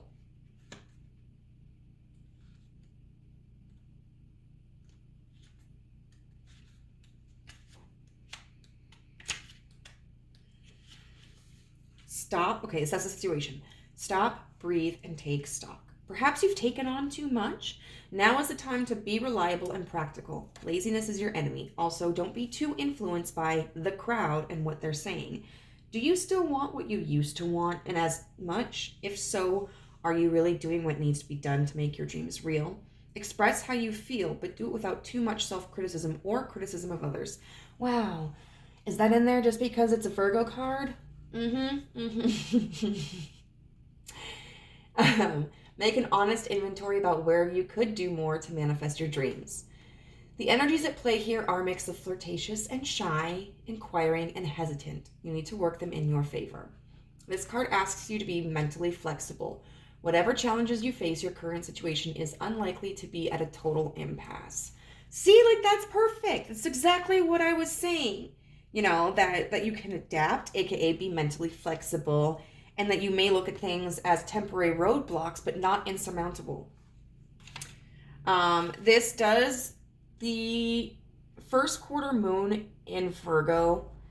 The first quarter moons in this book relate to different chakras, and so this particular card is related to the throat chakra, which is the Vishuddha, which helps you to express yourself, your desires, and whether you need more time to think about something. It's located at the base of the throat and is a beautiful sky blue color. So that may indicate, especially with this being the throat chakra, that you are somebody who really verbalizes to others this kind of belief of yours about how, you know, nothing is ever impossible. Sometimes we just have to look at it from different points of views. So you may be someone who's like a big motivator too. Energies of the first quarter moon in Virgo, thank you for helping me towards clarity and confidence. And now we're going to look at 54. Now, because it's in reverse, this is a challenge aspect. So again, it's a square, semi-square, quincunx, tension, in reverse. These three aspects are awkward, potentially confrontational, and urge us to grow as we reconcile disparate points of view. Square aspects acts if two horses are pulling at right angles or two cars are colliding at a crossroads. Needs collide and tension pulls between different priorities within or without. A square is formed by two planets that are 90 degrees apart and in the same modality, cardinal, fixed, or mutable. While a semi-square is formed by two planets 45 degrees apart. A quincunx is formed by two planets 150 degrees apart. From two signs that have neither polarity, modality, nor element in common. That may be related to this too. I don't entirely know. I think Virgo, because I am a Virgo, I think it's a mutable sign. I know Aries is not a fixed sign because the fixed fire sign is Leo, but I don't know if it's cardinal or mutable. So action. Life is a workout. This phase needs juggling, muscle building, and the careful coordination of competing needs. You may feel pulled between one path or another and pushed to make a decision, but with some fancy timing and rhythm, you may be able to do it all. Working with people who have diverse mindsets, skills, and backgrounds can be challenging, but in the long run, these collaborations prove most productive and enriching. Find points of ease, the few things everybody agrees on already, and build out from there. Honor difference and expand. Let this situation become a mandala created by the interlacing elements that at first glance may not look like they go together. These apparently clashing pieces, which makes me think of like fire and earth a little bit, can round each other out and create a beautiful symbol of wholeness. Take this image into your psyche and use it as a pattern for interaction. These tense aspects take work, but don't avoid it. If you take a hatching baby bird out of its egg so it doesn't have to struggle, it won't build the strength needed to survive. That is so funny because I've been using that analogy for quite some time. I may have even used it in the last pile. A butterfly needs to struggle coming out of the cocoon in order to have circulation in its wings to fly. This situation builds your strength. Get ready to fly. Challenge. This is a workout of body, mind, or spirit, and workouts can be tiring. I didn't necessarily like all of these, you know, because their oracle cards are often considered like advice cards. I'm not necessarily using these as advice cards, but you know, if there is something that resonates with you in those readings, then, you know, awesome. And then finally we have red jasper with take action.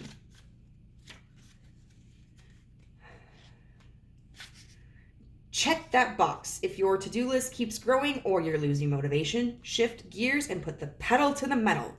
You are in the driver's seat. Motivate yourself to take action and cross even the most tedious tasks off your to-do list.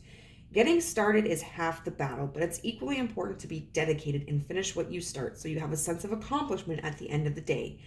Set realistic goals for yourself to stay on track and avoid delays. One by one, each task will get done. Core questions. How would it feel to accomplish the things you have been procrastinating? What is the first step toward completion of one of these tasks? Crystal action. Affirm, I can do it. Today, complete one thing you've been putting off. Or in the words of Shia LaBeouf, just do it! Shia LaBeouf, actual cannibal Shia LaBeouf. All right, and so now what we're going to do is we're going to look at your reputation with your friends or like your established connections. All right, so Spirit, what reputation does group 3 have with their friends and established connections? The 9 of Swords. That's really interesting. That is really, really interesting. Because here you're giving off like this really cool, calm demeanor, like you can handle anything that comes your way. But your friends and your established connections, they know how much you actually worry. This isn't coming to you because, or at least from their perspective, isn't coming to you seamlessly. It's not like you have all the answers on a whim. It's because you spend a significant amount of time circulating through all the different possibilities. What could go wrong? What could go right? And the different paths that you could potentially get there. So even though with fire and earth energy here predominantly, there's this sense of like with strangers and acquaintances, there's this very, they see the material and the physical success and actions. They don't understand all of the mental energy that you are spending to get to this point. All right. What reputation does group 3 have with their friends and their established connections?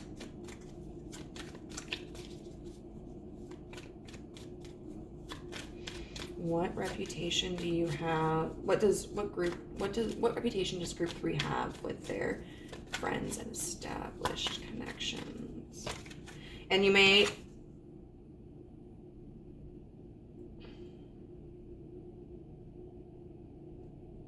this is a unique card with this deck. Like, I mean, okay, all tarot decks have a 9 of Swords. But this one depicts like a succubus overlooking a man who it appears to be drank himself to sleep. So you may have a reputation with your friends where maybe you have an addiction or an unhealthy coping mechanism. Which could be something like drinking or overworking yourself, but some sort of unhealthy habit to cope with all that anxiety. Okay, what else can you tell us about group 3's reputation? The Queen of Swords in reverse.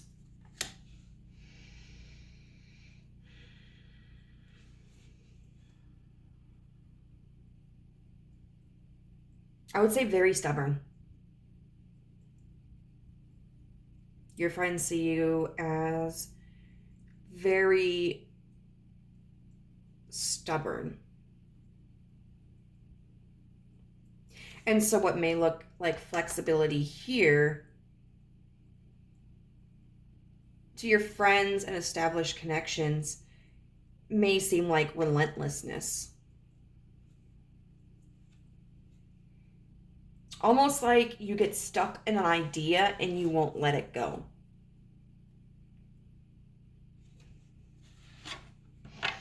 They may also see you as being somebody who is not receptive to other ideas, or that stubbornness comes in. Kind of like,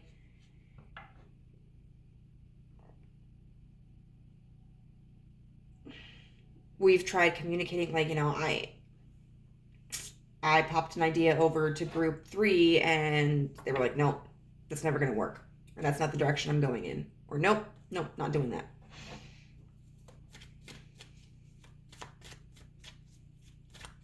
And what reputation does group 3 have with their friends and acquaintances? Okay, got the 4 of Cups in reverse. And the Ace of Wands in reverse.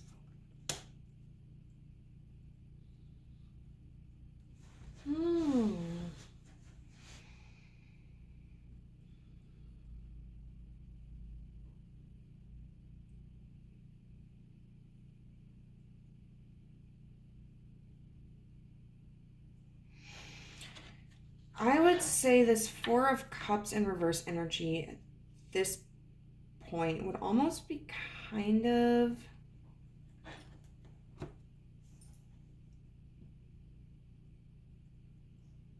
like an attachment, an emotional attachment.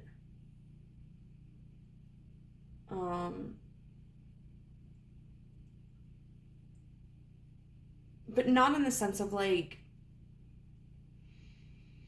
holding something in, because the 4 of Cups is about like not being able to give any energy and not being able to accept any energy.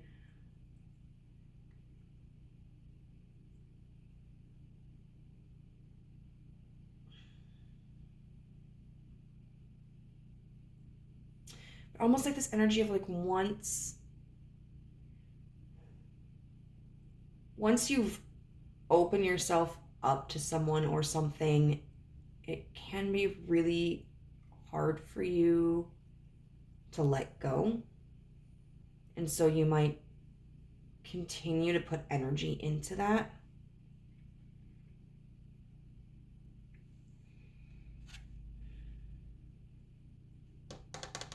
This Ace of Wands. Oh. Okay, yep. It's kind of actually like this energy over here.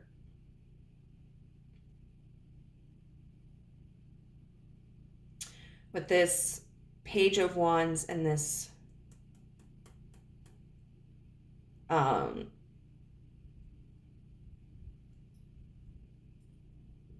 Tower card. But this idea of like, okay, you kind of have an emotional attachment to projects that seem like they're not really going to go anywhere. Because the Ace of Wands is like not taking action, or it's like a project or a circumstance that's going to fizzle out really quickly.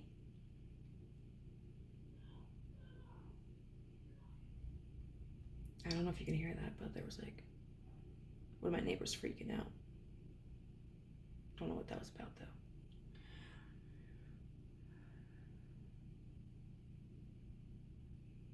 So it seems like you have a similar reputation here, but whereas like the people who don't know you very well may see it as just like this ambition to improve something or make something better.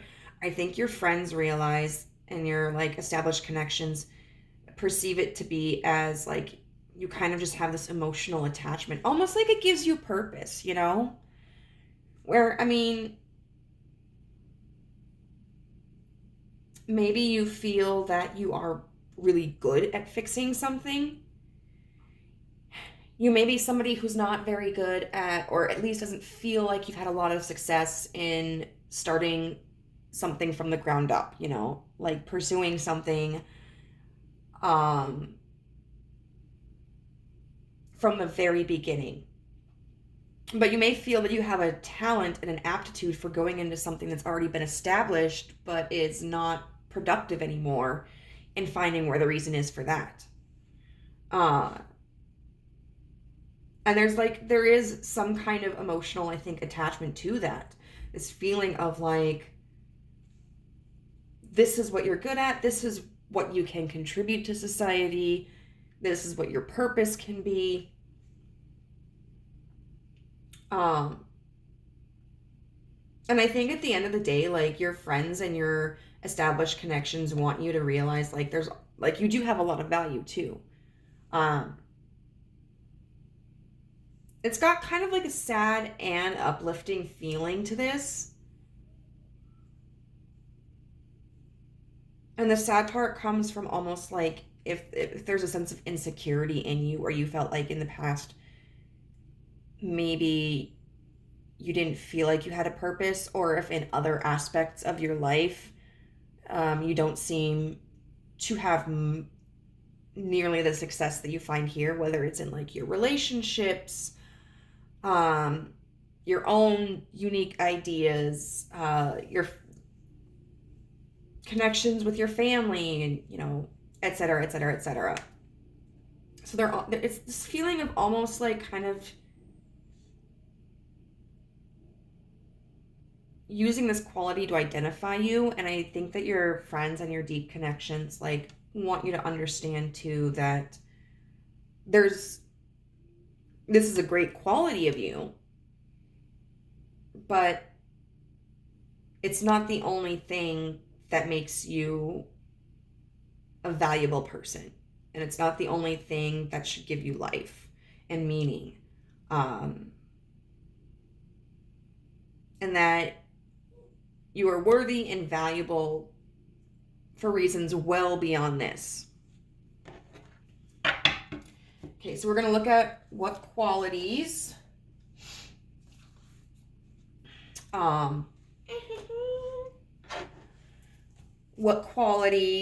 help contribute to this reputation you have with your friends and your acquaintances.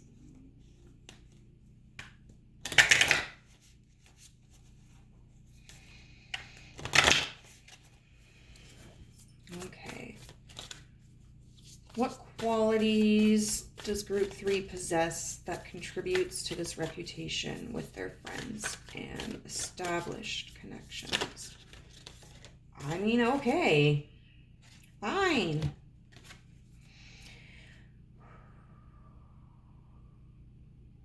New moon in Pisces with attuned to the divine. And then full moon in Sagittarius, see the bigger picture. Okay.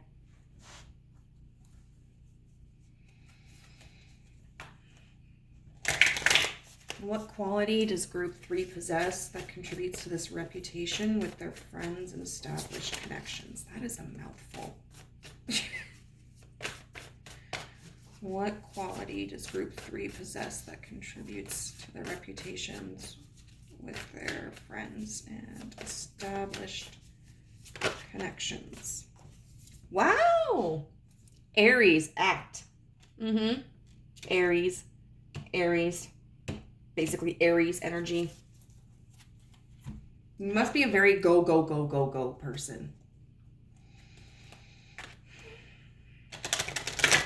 I envy you, but that also sounds exhausting.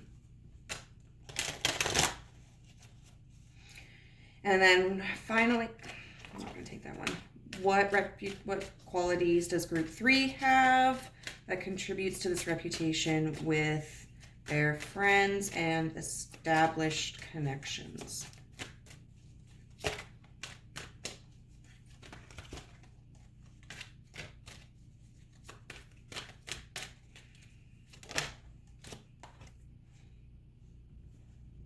Celestite, soothe your soul. Okay, yeah. I feel like this really just reaffirms a lot of what we've already been talking about. So let's start with new moon in Pisces, attuned to the divine. So Pisces is ruled by Neptune, and Neptune deals a lot with like imagination and psychic abilities and spirituality, and which makes me think of the moon over here. But it also makes me feel like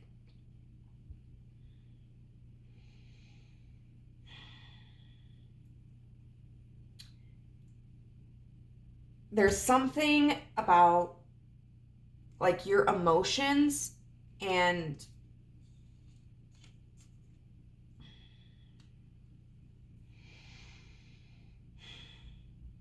whatever spiritual belief you may hold, whether that's religious or spiritual, or even just like from like a more like atheist point of view, of this need to contribute to society. And so your friends are making this connection in their perception of you, that this action that you take, this role that you have put yourself in, is deeply connected to some sort of emotional fulfillment. And then the full moon in Sagittarius is see the bigger picture. So they may feel that you kind of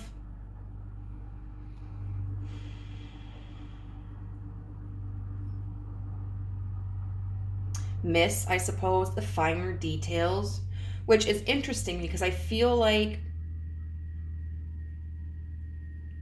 in whatever actions you take in this particular role that you are in, you're really good at the fine details. But I feel like potentially in your own life and in your perspective of yourself, your reputation with your friends and established connections is that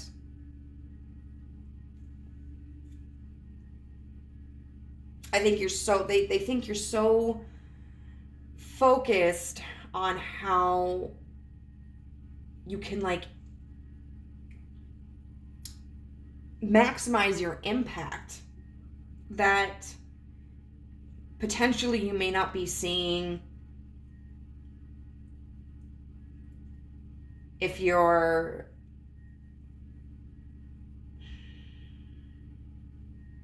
commitment to this mentality is negatively impacting you in any way. You may also not be able to see the small ways in which you positively make a difference. And I think your friends want you to focus on those smaller details a little bit more. We've got Aries with act. And Aries is ruled by Mars. Mars is the god of war. I don't think that necessarily you have a temper, but once again, that makes me feel of like this big, like, commander energy, team leader energy, general energy. And of course, the card associated with Aries is the Emperor. That is somebody who's not very emotionally expressive, but somebody that people look up to, and somebody that gives directions and is very well controlled.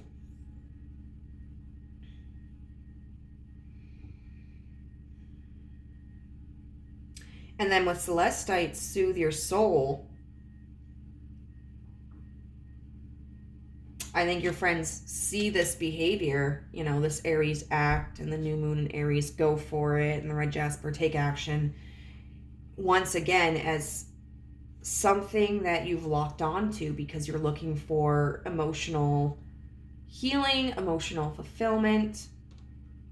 It's something that makes you feel good about yourself, which is, I think, a wonderful thing. I just hope that you are able to find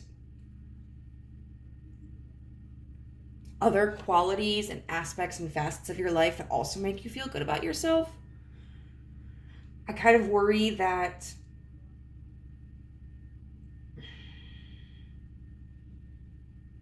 your identity is so tied into this that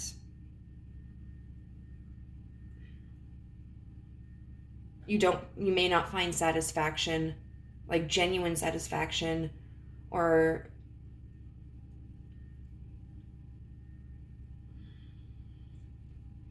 comfort in other ways.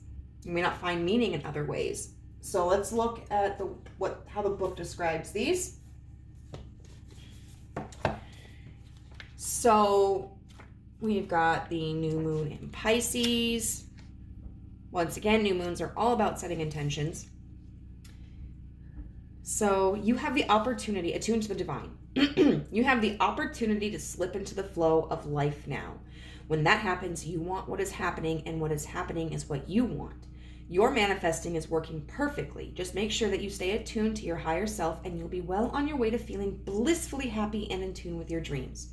Meditation is the best way to connect with your higher self, so practice it if you know how, or try learning from an online instructional video. Above all else, be kind to yourself and others.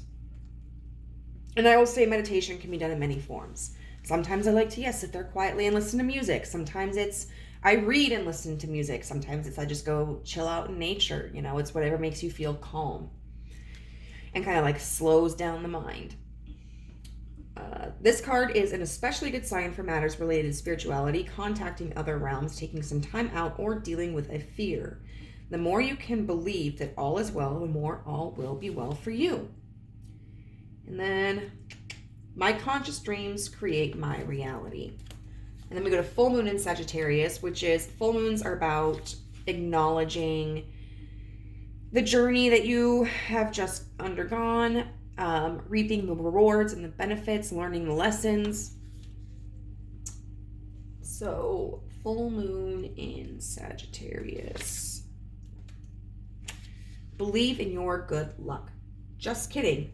That's first quarter moon in Sagittarius. But still, good advice for you, right?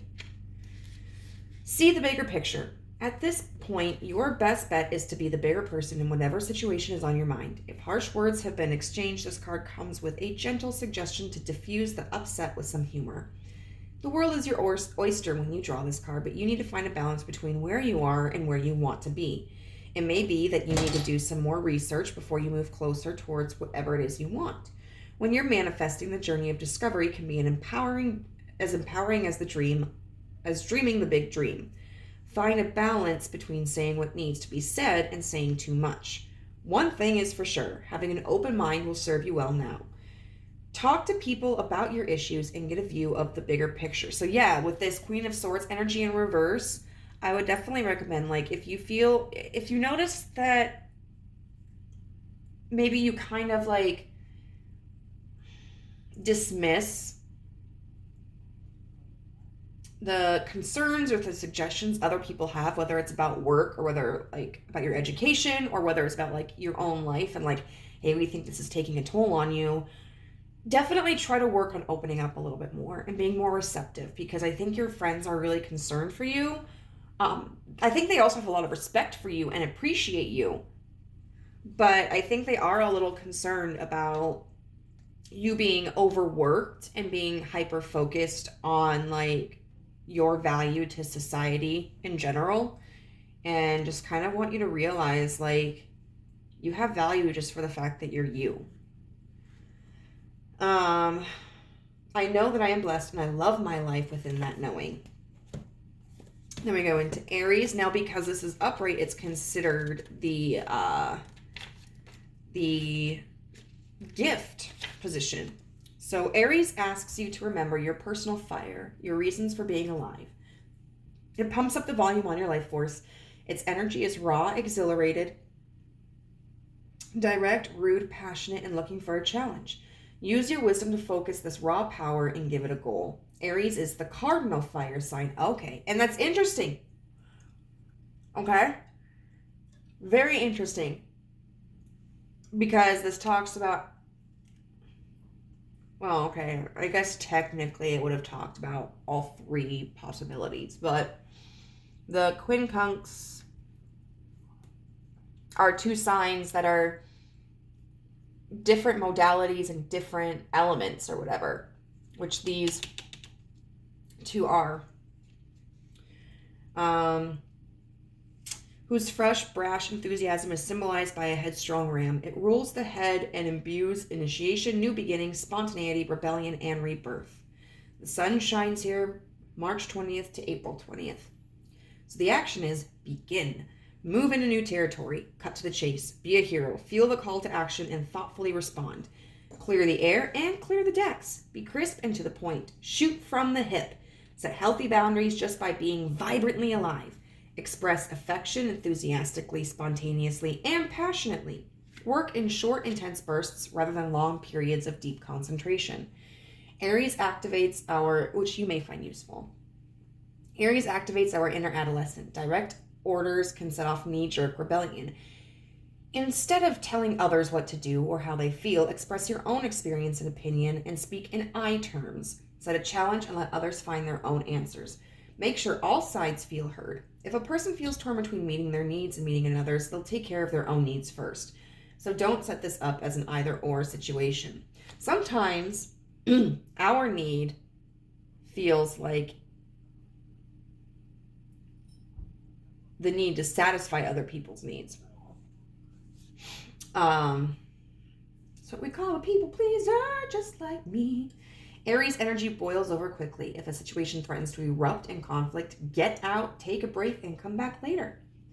The gift is, Aries marks the beginning of spring in the northern hemisphere. After a long, dark winter, the dead landscape comes alive. Plants that were shorn of leaves or dormant now breathe new life.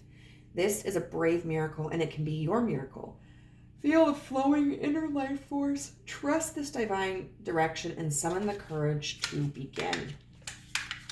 And finally, we're going to look at Celestite. Soothe your soul.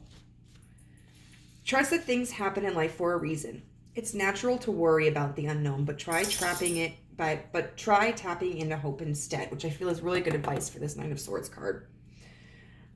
Most of the time, the things you worry about don't actually end up happening. And when you look back, you realize how much time and energy was wasted stressing over something you had little control over. Of course, take action when you believe you can help or change the outcome of a situation. If not, try to replace any anxiety or tension with more positive thoughts. Soothe your mind, body, and spirit with the comforting notion that it will all be okay in the end. The universe unfolds as it should. How does worry serve you? What can you tell yourself to ease your worries? Affirm, I trust that all will be well. Today, let go of a worry by finding a reason to fill up that space with hope instead.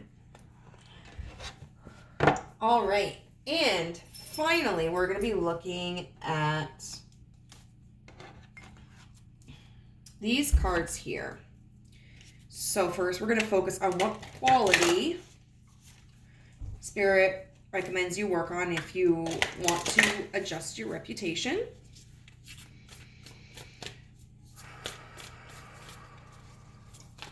What quality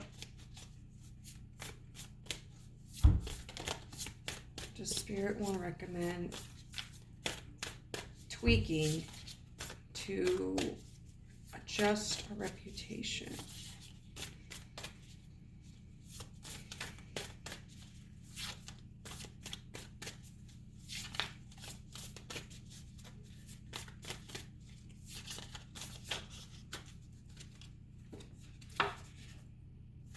Okay, we've got two here.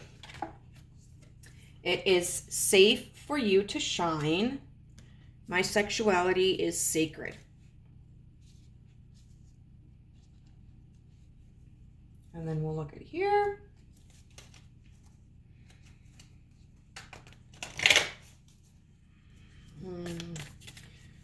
What quality does Spirit recommend focusing on if Group 3 wants to tweak their reputation? I'm just going to take this one. Self-love. And then we're going to look at what quality the universe wants to praise you on and says, you know, you're doing a good job with.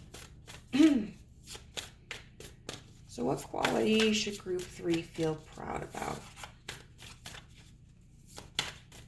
What quality does the universe want to commend Group 3 on and celebrate?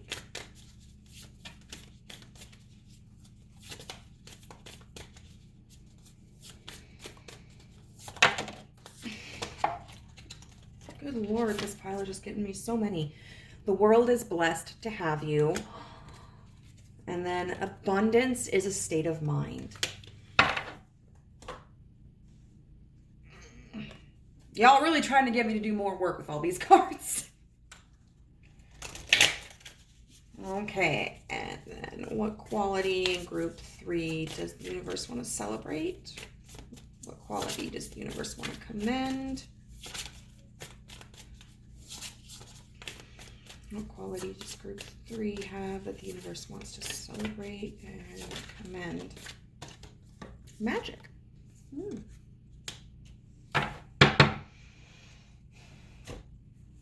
Okay, so it is safe for you to shine and my sexuality is sacred.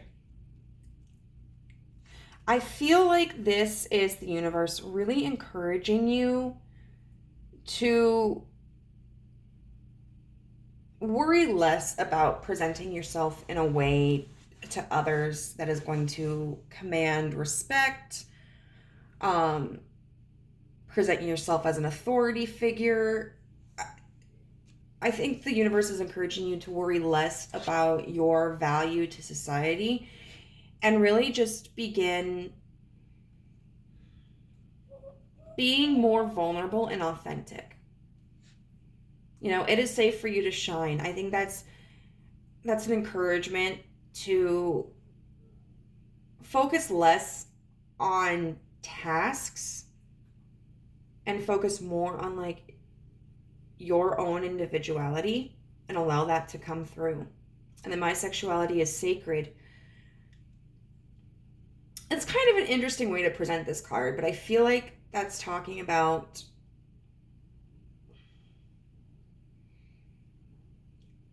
allowing people to get close to you more easily. And that it's not just your skills that have value. Like, it's your heart, it's your emotions. You know, it's, you are sacred. You are valuable. And we're going to look through, oh, and then self-love, you know, and this is, I think, pretty self-explanatory, you know. I think you need to work on finding the reasons why you love yourself. Because once you start working on that and you begin improving that vision, you worry less about if other people love you. Because you know that you can tell who does. That the people in your life that you value, that you trust, you're not going to question their love for you. So let's see where this is. And these also relate to like chakras, these cards right here.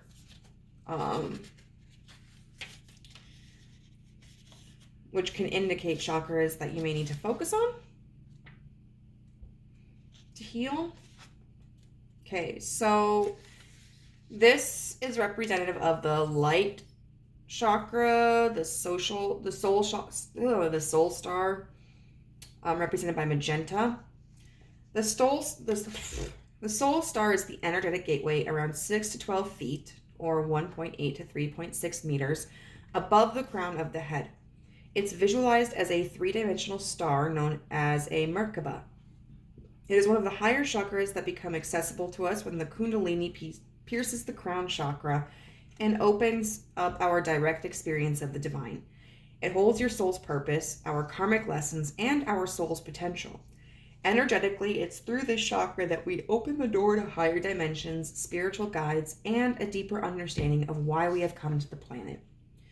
The Soul Star cards are about revisiting old lessons or stories that could be blocking our experience of abundance and purpose. So maybe there's something in your past where you felt that you weren't being respected or you weren't seen as useful, some kind of trauma in childhood, potentially, or in a relationship that may have negatively impacted your concept of self-worth. These messages are about uniting the spiritual self and the human world so we can make this world a brighter place to be. By facing our old stories, clearing our conscience, and becoming aware of our own impact, we begin opening up the channels to the higher realms where we can begin to perceive divine guidance and experience our spiritual guides in a more visceral way. So this card, it is safe for you to shine. This is not the time to hold back. The answer is yes, go forth, proceed. The time is now. The energy of wishing on a star is coming to you because you are a star. If you've been hanging back or thinking something through before moving forward, or you've been waiting for a sign that it's the right thing to do, give me just a second, Diamond, okay? I love you. Please take this card as a sign. Move on up. Positivity, abundance, and excitement are surrounding you at this time. The dreams you've been dreaming are more like visions of what is possible for you. Know that whatever you're connecting with on the inside is something you'll soon be experiencing in the physical realm. If you are feeling nervous, shy, or unsure, it's because you care deeply about making a difference and living in the most authentic way possible. This is what makes you the bright and shiny person you are today. Know that it is not a time to step back or be modest, but to claim what is rightfully yours. Reach up, reach higher, and reach higher still. The world is truly your oyster, and it is a pleasure for the universe to see you shine. Vibe of the day. I trust in my gifts. I know that I can shine. So don't hold back on who you are. Like, that's part of your gift to the world. Let's see. 46. I think this is the sacral chakra, that the second card. Yep. Flow, orange, sacral chakra. The sacral chakra is found at the top of the pubic bone, and in Sanskrit is known as Svadhisthana. Sorry that I butchered that. One's own place. Energetically, it governs our sensual, sexual organs and represents our capacity to create. On an elemental level, it is governed by the element of water, and so brings the energy of flow. So sorry. The sacral chakra cards are about connecting with the ability of trust and flow with the energy of life itself. When we plant seeds, we don't need to dig them back up to check they are growing, because we trust in the laws of nature and the process. On a vibrational level, these cards are about trusting in whatever is unfolding. And with all this energy, you may feel this persistent need to control, which I'm right there with you. I struggle with that as well. And this may be the universe's guidance to just like let go of control a little bit. Your sexuality is how you experience and express yourself sexually. Sadly, this tender and vulnerable aspect of yourself is where you may hold guilt, fear, and shame. There's a good chance that at some point in your life it's been misunderstood, disrespected, and or used. You may even have had to hide, bury, or detach from it in order to navigate certain situations. Today, the universe is encouraging you to reclaim your sensual and sexual self. Gone are the days when you needed to fit into someone else's mold. Reclaim what is rightfully yours. That way you can heal past wounds and overcome any restrictions that have been placed upon your uniqueness and individuality. This is about having a personal relationship with yourself and being able to fully see yourself in a way that you need to be seen. Your sexuality is sacred. Your sensuality is spiritual. When you move into a more sexually connected state, even if that's just with yourself, you tune into the primal life force within and raise your vibration. I reclaim my sexuality as sacred.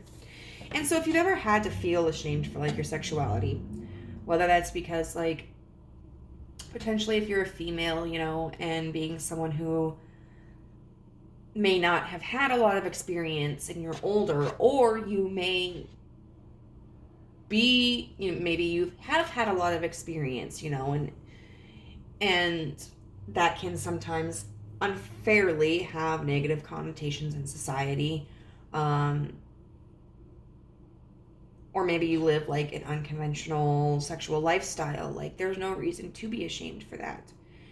And if like you're part of the LGBTQ plus community, I mean, I would never tell someone to come out if they aren't out, because like they know that situation better than them. And unfortunately, there's still situations where it can be dangerous. So like I would always recommend like come out to the people you feel safe to. Come out when you feel safe. And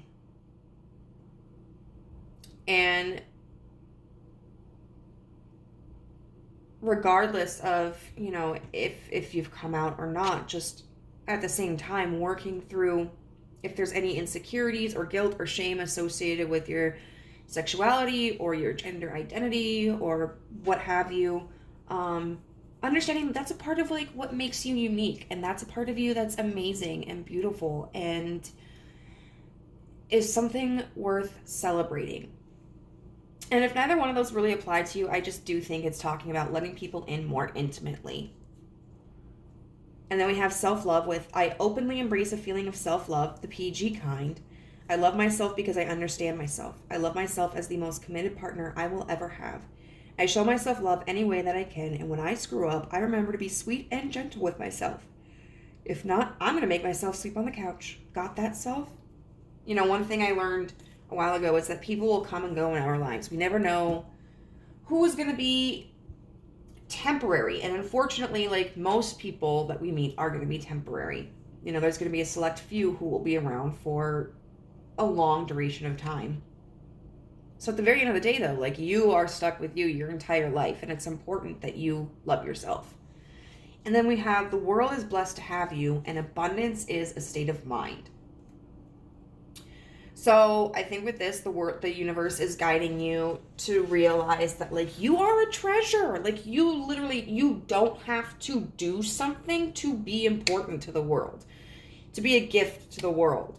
Like, you are important and a gift because you are you. And then,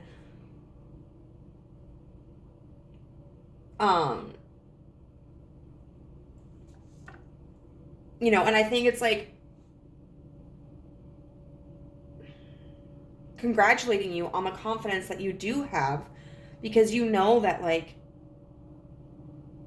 you are good at fixing these solutions and that you do have value through this. I would just say expand your sense of value. And then abundance is a state of mind. I think this is really saying that your perception of abundance versus lack is really beneficial. You know, with like this tension card in reverse that we talked about, and we talked about how you maybe have a kind of like this, there is no do or do not there. Like, there is no try, there is only do or do not.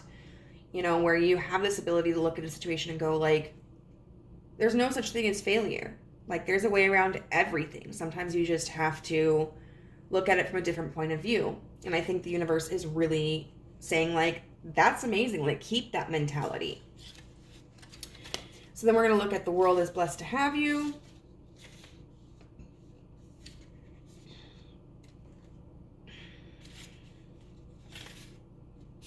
Once I can find it. 36.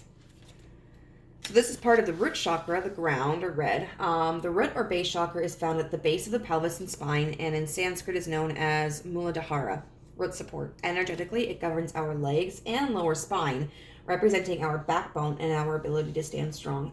On an elemental level, it is governed by the element of earth, and so brings the energy of grounding and rooting to the earth. The root chakra cards are about connecting to the energy of security and safety. In order for the seeds of our life to grow, we have to prepare the ground in which they are to be planted. On a vibrational level, these cards are about recognizing that the earth is a safe and abundant place to be in. So you are a blessing to the world. Seriously. You may not realize how much joy and light you bring, so today the universe is reminding you of it. When this card comes to you, the universe is acknowledging that during your personal journey, you have surmounted challenges, healed wounds, and become the brightest, most light-filled being you have ever been. This is huge. You have every right to be here on this planet, and you have every right to live in the most authentic way possible. Don't hold back. That's another time that we've heard this. Don't hold back. Express yourself, for when you authentically embody your whole self, you feel safe in your own skin, and the earth becomes a safer place to be. For the steps you are taking to claim your own healing and safety are radiating from you into the world. Realize the blessing that you are. If you have ever felt like a burden, know that this is not your truth. The world is blessed to have you. My presence is a blessing. And then finally with this one, abundance is a state of mind. Which I think is also, it's also the ground chakra. What is true abundance? Don't let your wealth be determined only by your material possessions, but by your happiness, your health, the people around you, and the inspiration you hold within. You have more blessings than you may have accounted for. Today you are being encouraged not only to see them, but also, oh my goodness, to feel grateful for them. You are being guided to see your glass as half full, and you are being guided to enjoy the richness of your well-being. You are being guided to let your joy be the energy that draws more reasons to feel abundant to you. Abundance is a state of mind. If you can switch your thoughts to what you have rather than what you don't have, you will become a magnet for more blessings and experience wholeness through every facet of your being.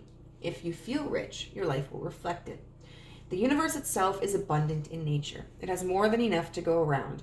Experiencing blessings and riches won't deprive others of them. In fact, your experience of abundance will hold space for all those around you to level up their abundant mind too. Therefore, experiencing abundance is purposeful. I am rich in blessings, inspiration, and the people I love. Exactly. So, like, you being who you are, if you're, I can understand, because, like, I'm centered on other people too. So sometimes what can help me be happier in myself is, like, people really commend me for being open about, like, my struggles, whether it's, like, mental health or, like, childhood trauma. And I figure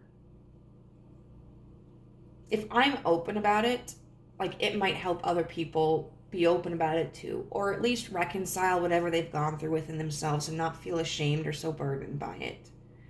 And so you being true to who you are, that's going to inspire a lot of people, because not everybody has the confidence to do that. And then we have magic with I believe in magic. I see evidence of it all the time. And though the tricks can probably be explained away by something sensible and ordinary, I'd rather not ruin the fun. Other people can fill their days with mere coincidence. I'll fill mine with, holy crap, that's unbelievable. And so I think this is really talking about, like, you have an amazing imagination. You're able to see things from a different perspective than others. And that is, once again, not something everybody can do. And it really gives you a unique perspective on life. And it's worth celebrating. So pile 3, I'm going to leave you here.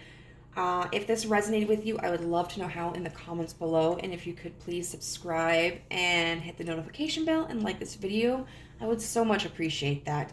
Also, if you are interested in a personal reading, you can email me at guidancethroughgaia@gmail.com, which will also be listed in the description box below, and we can discuss topics and readings. So I hope you have a wonderful day. Bye.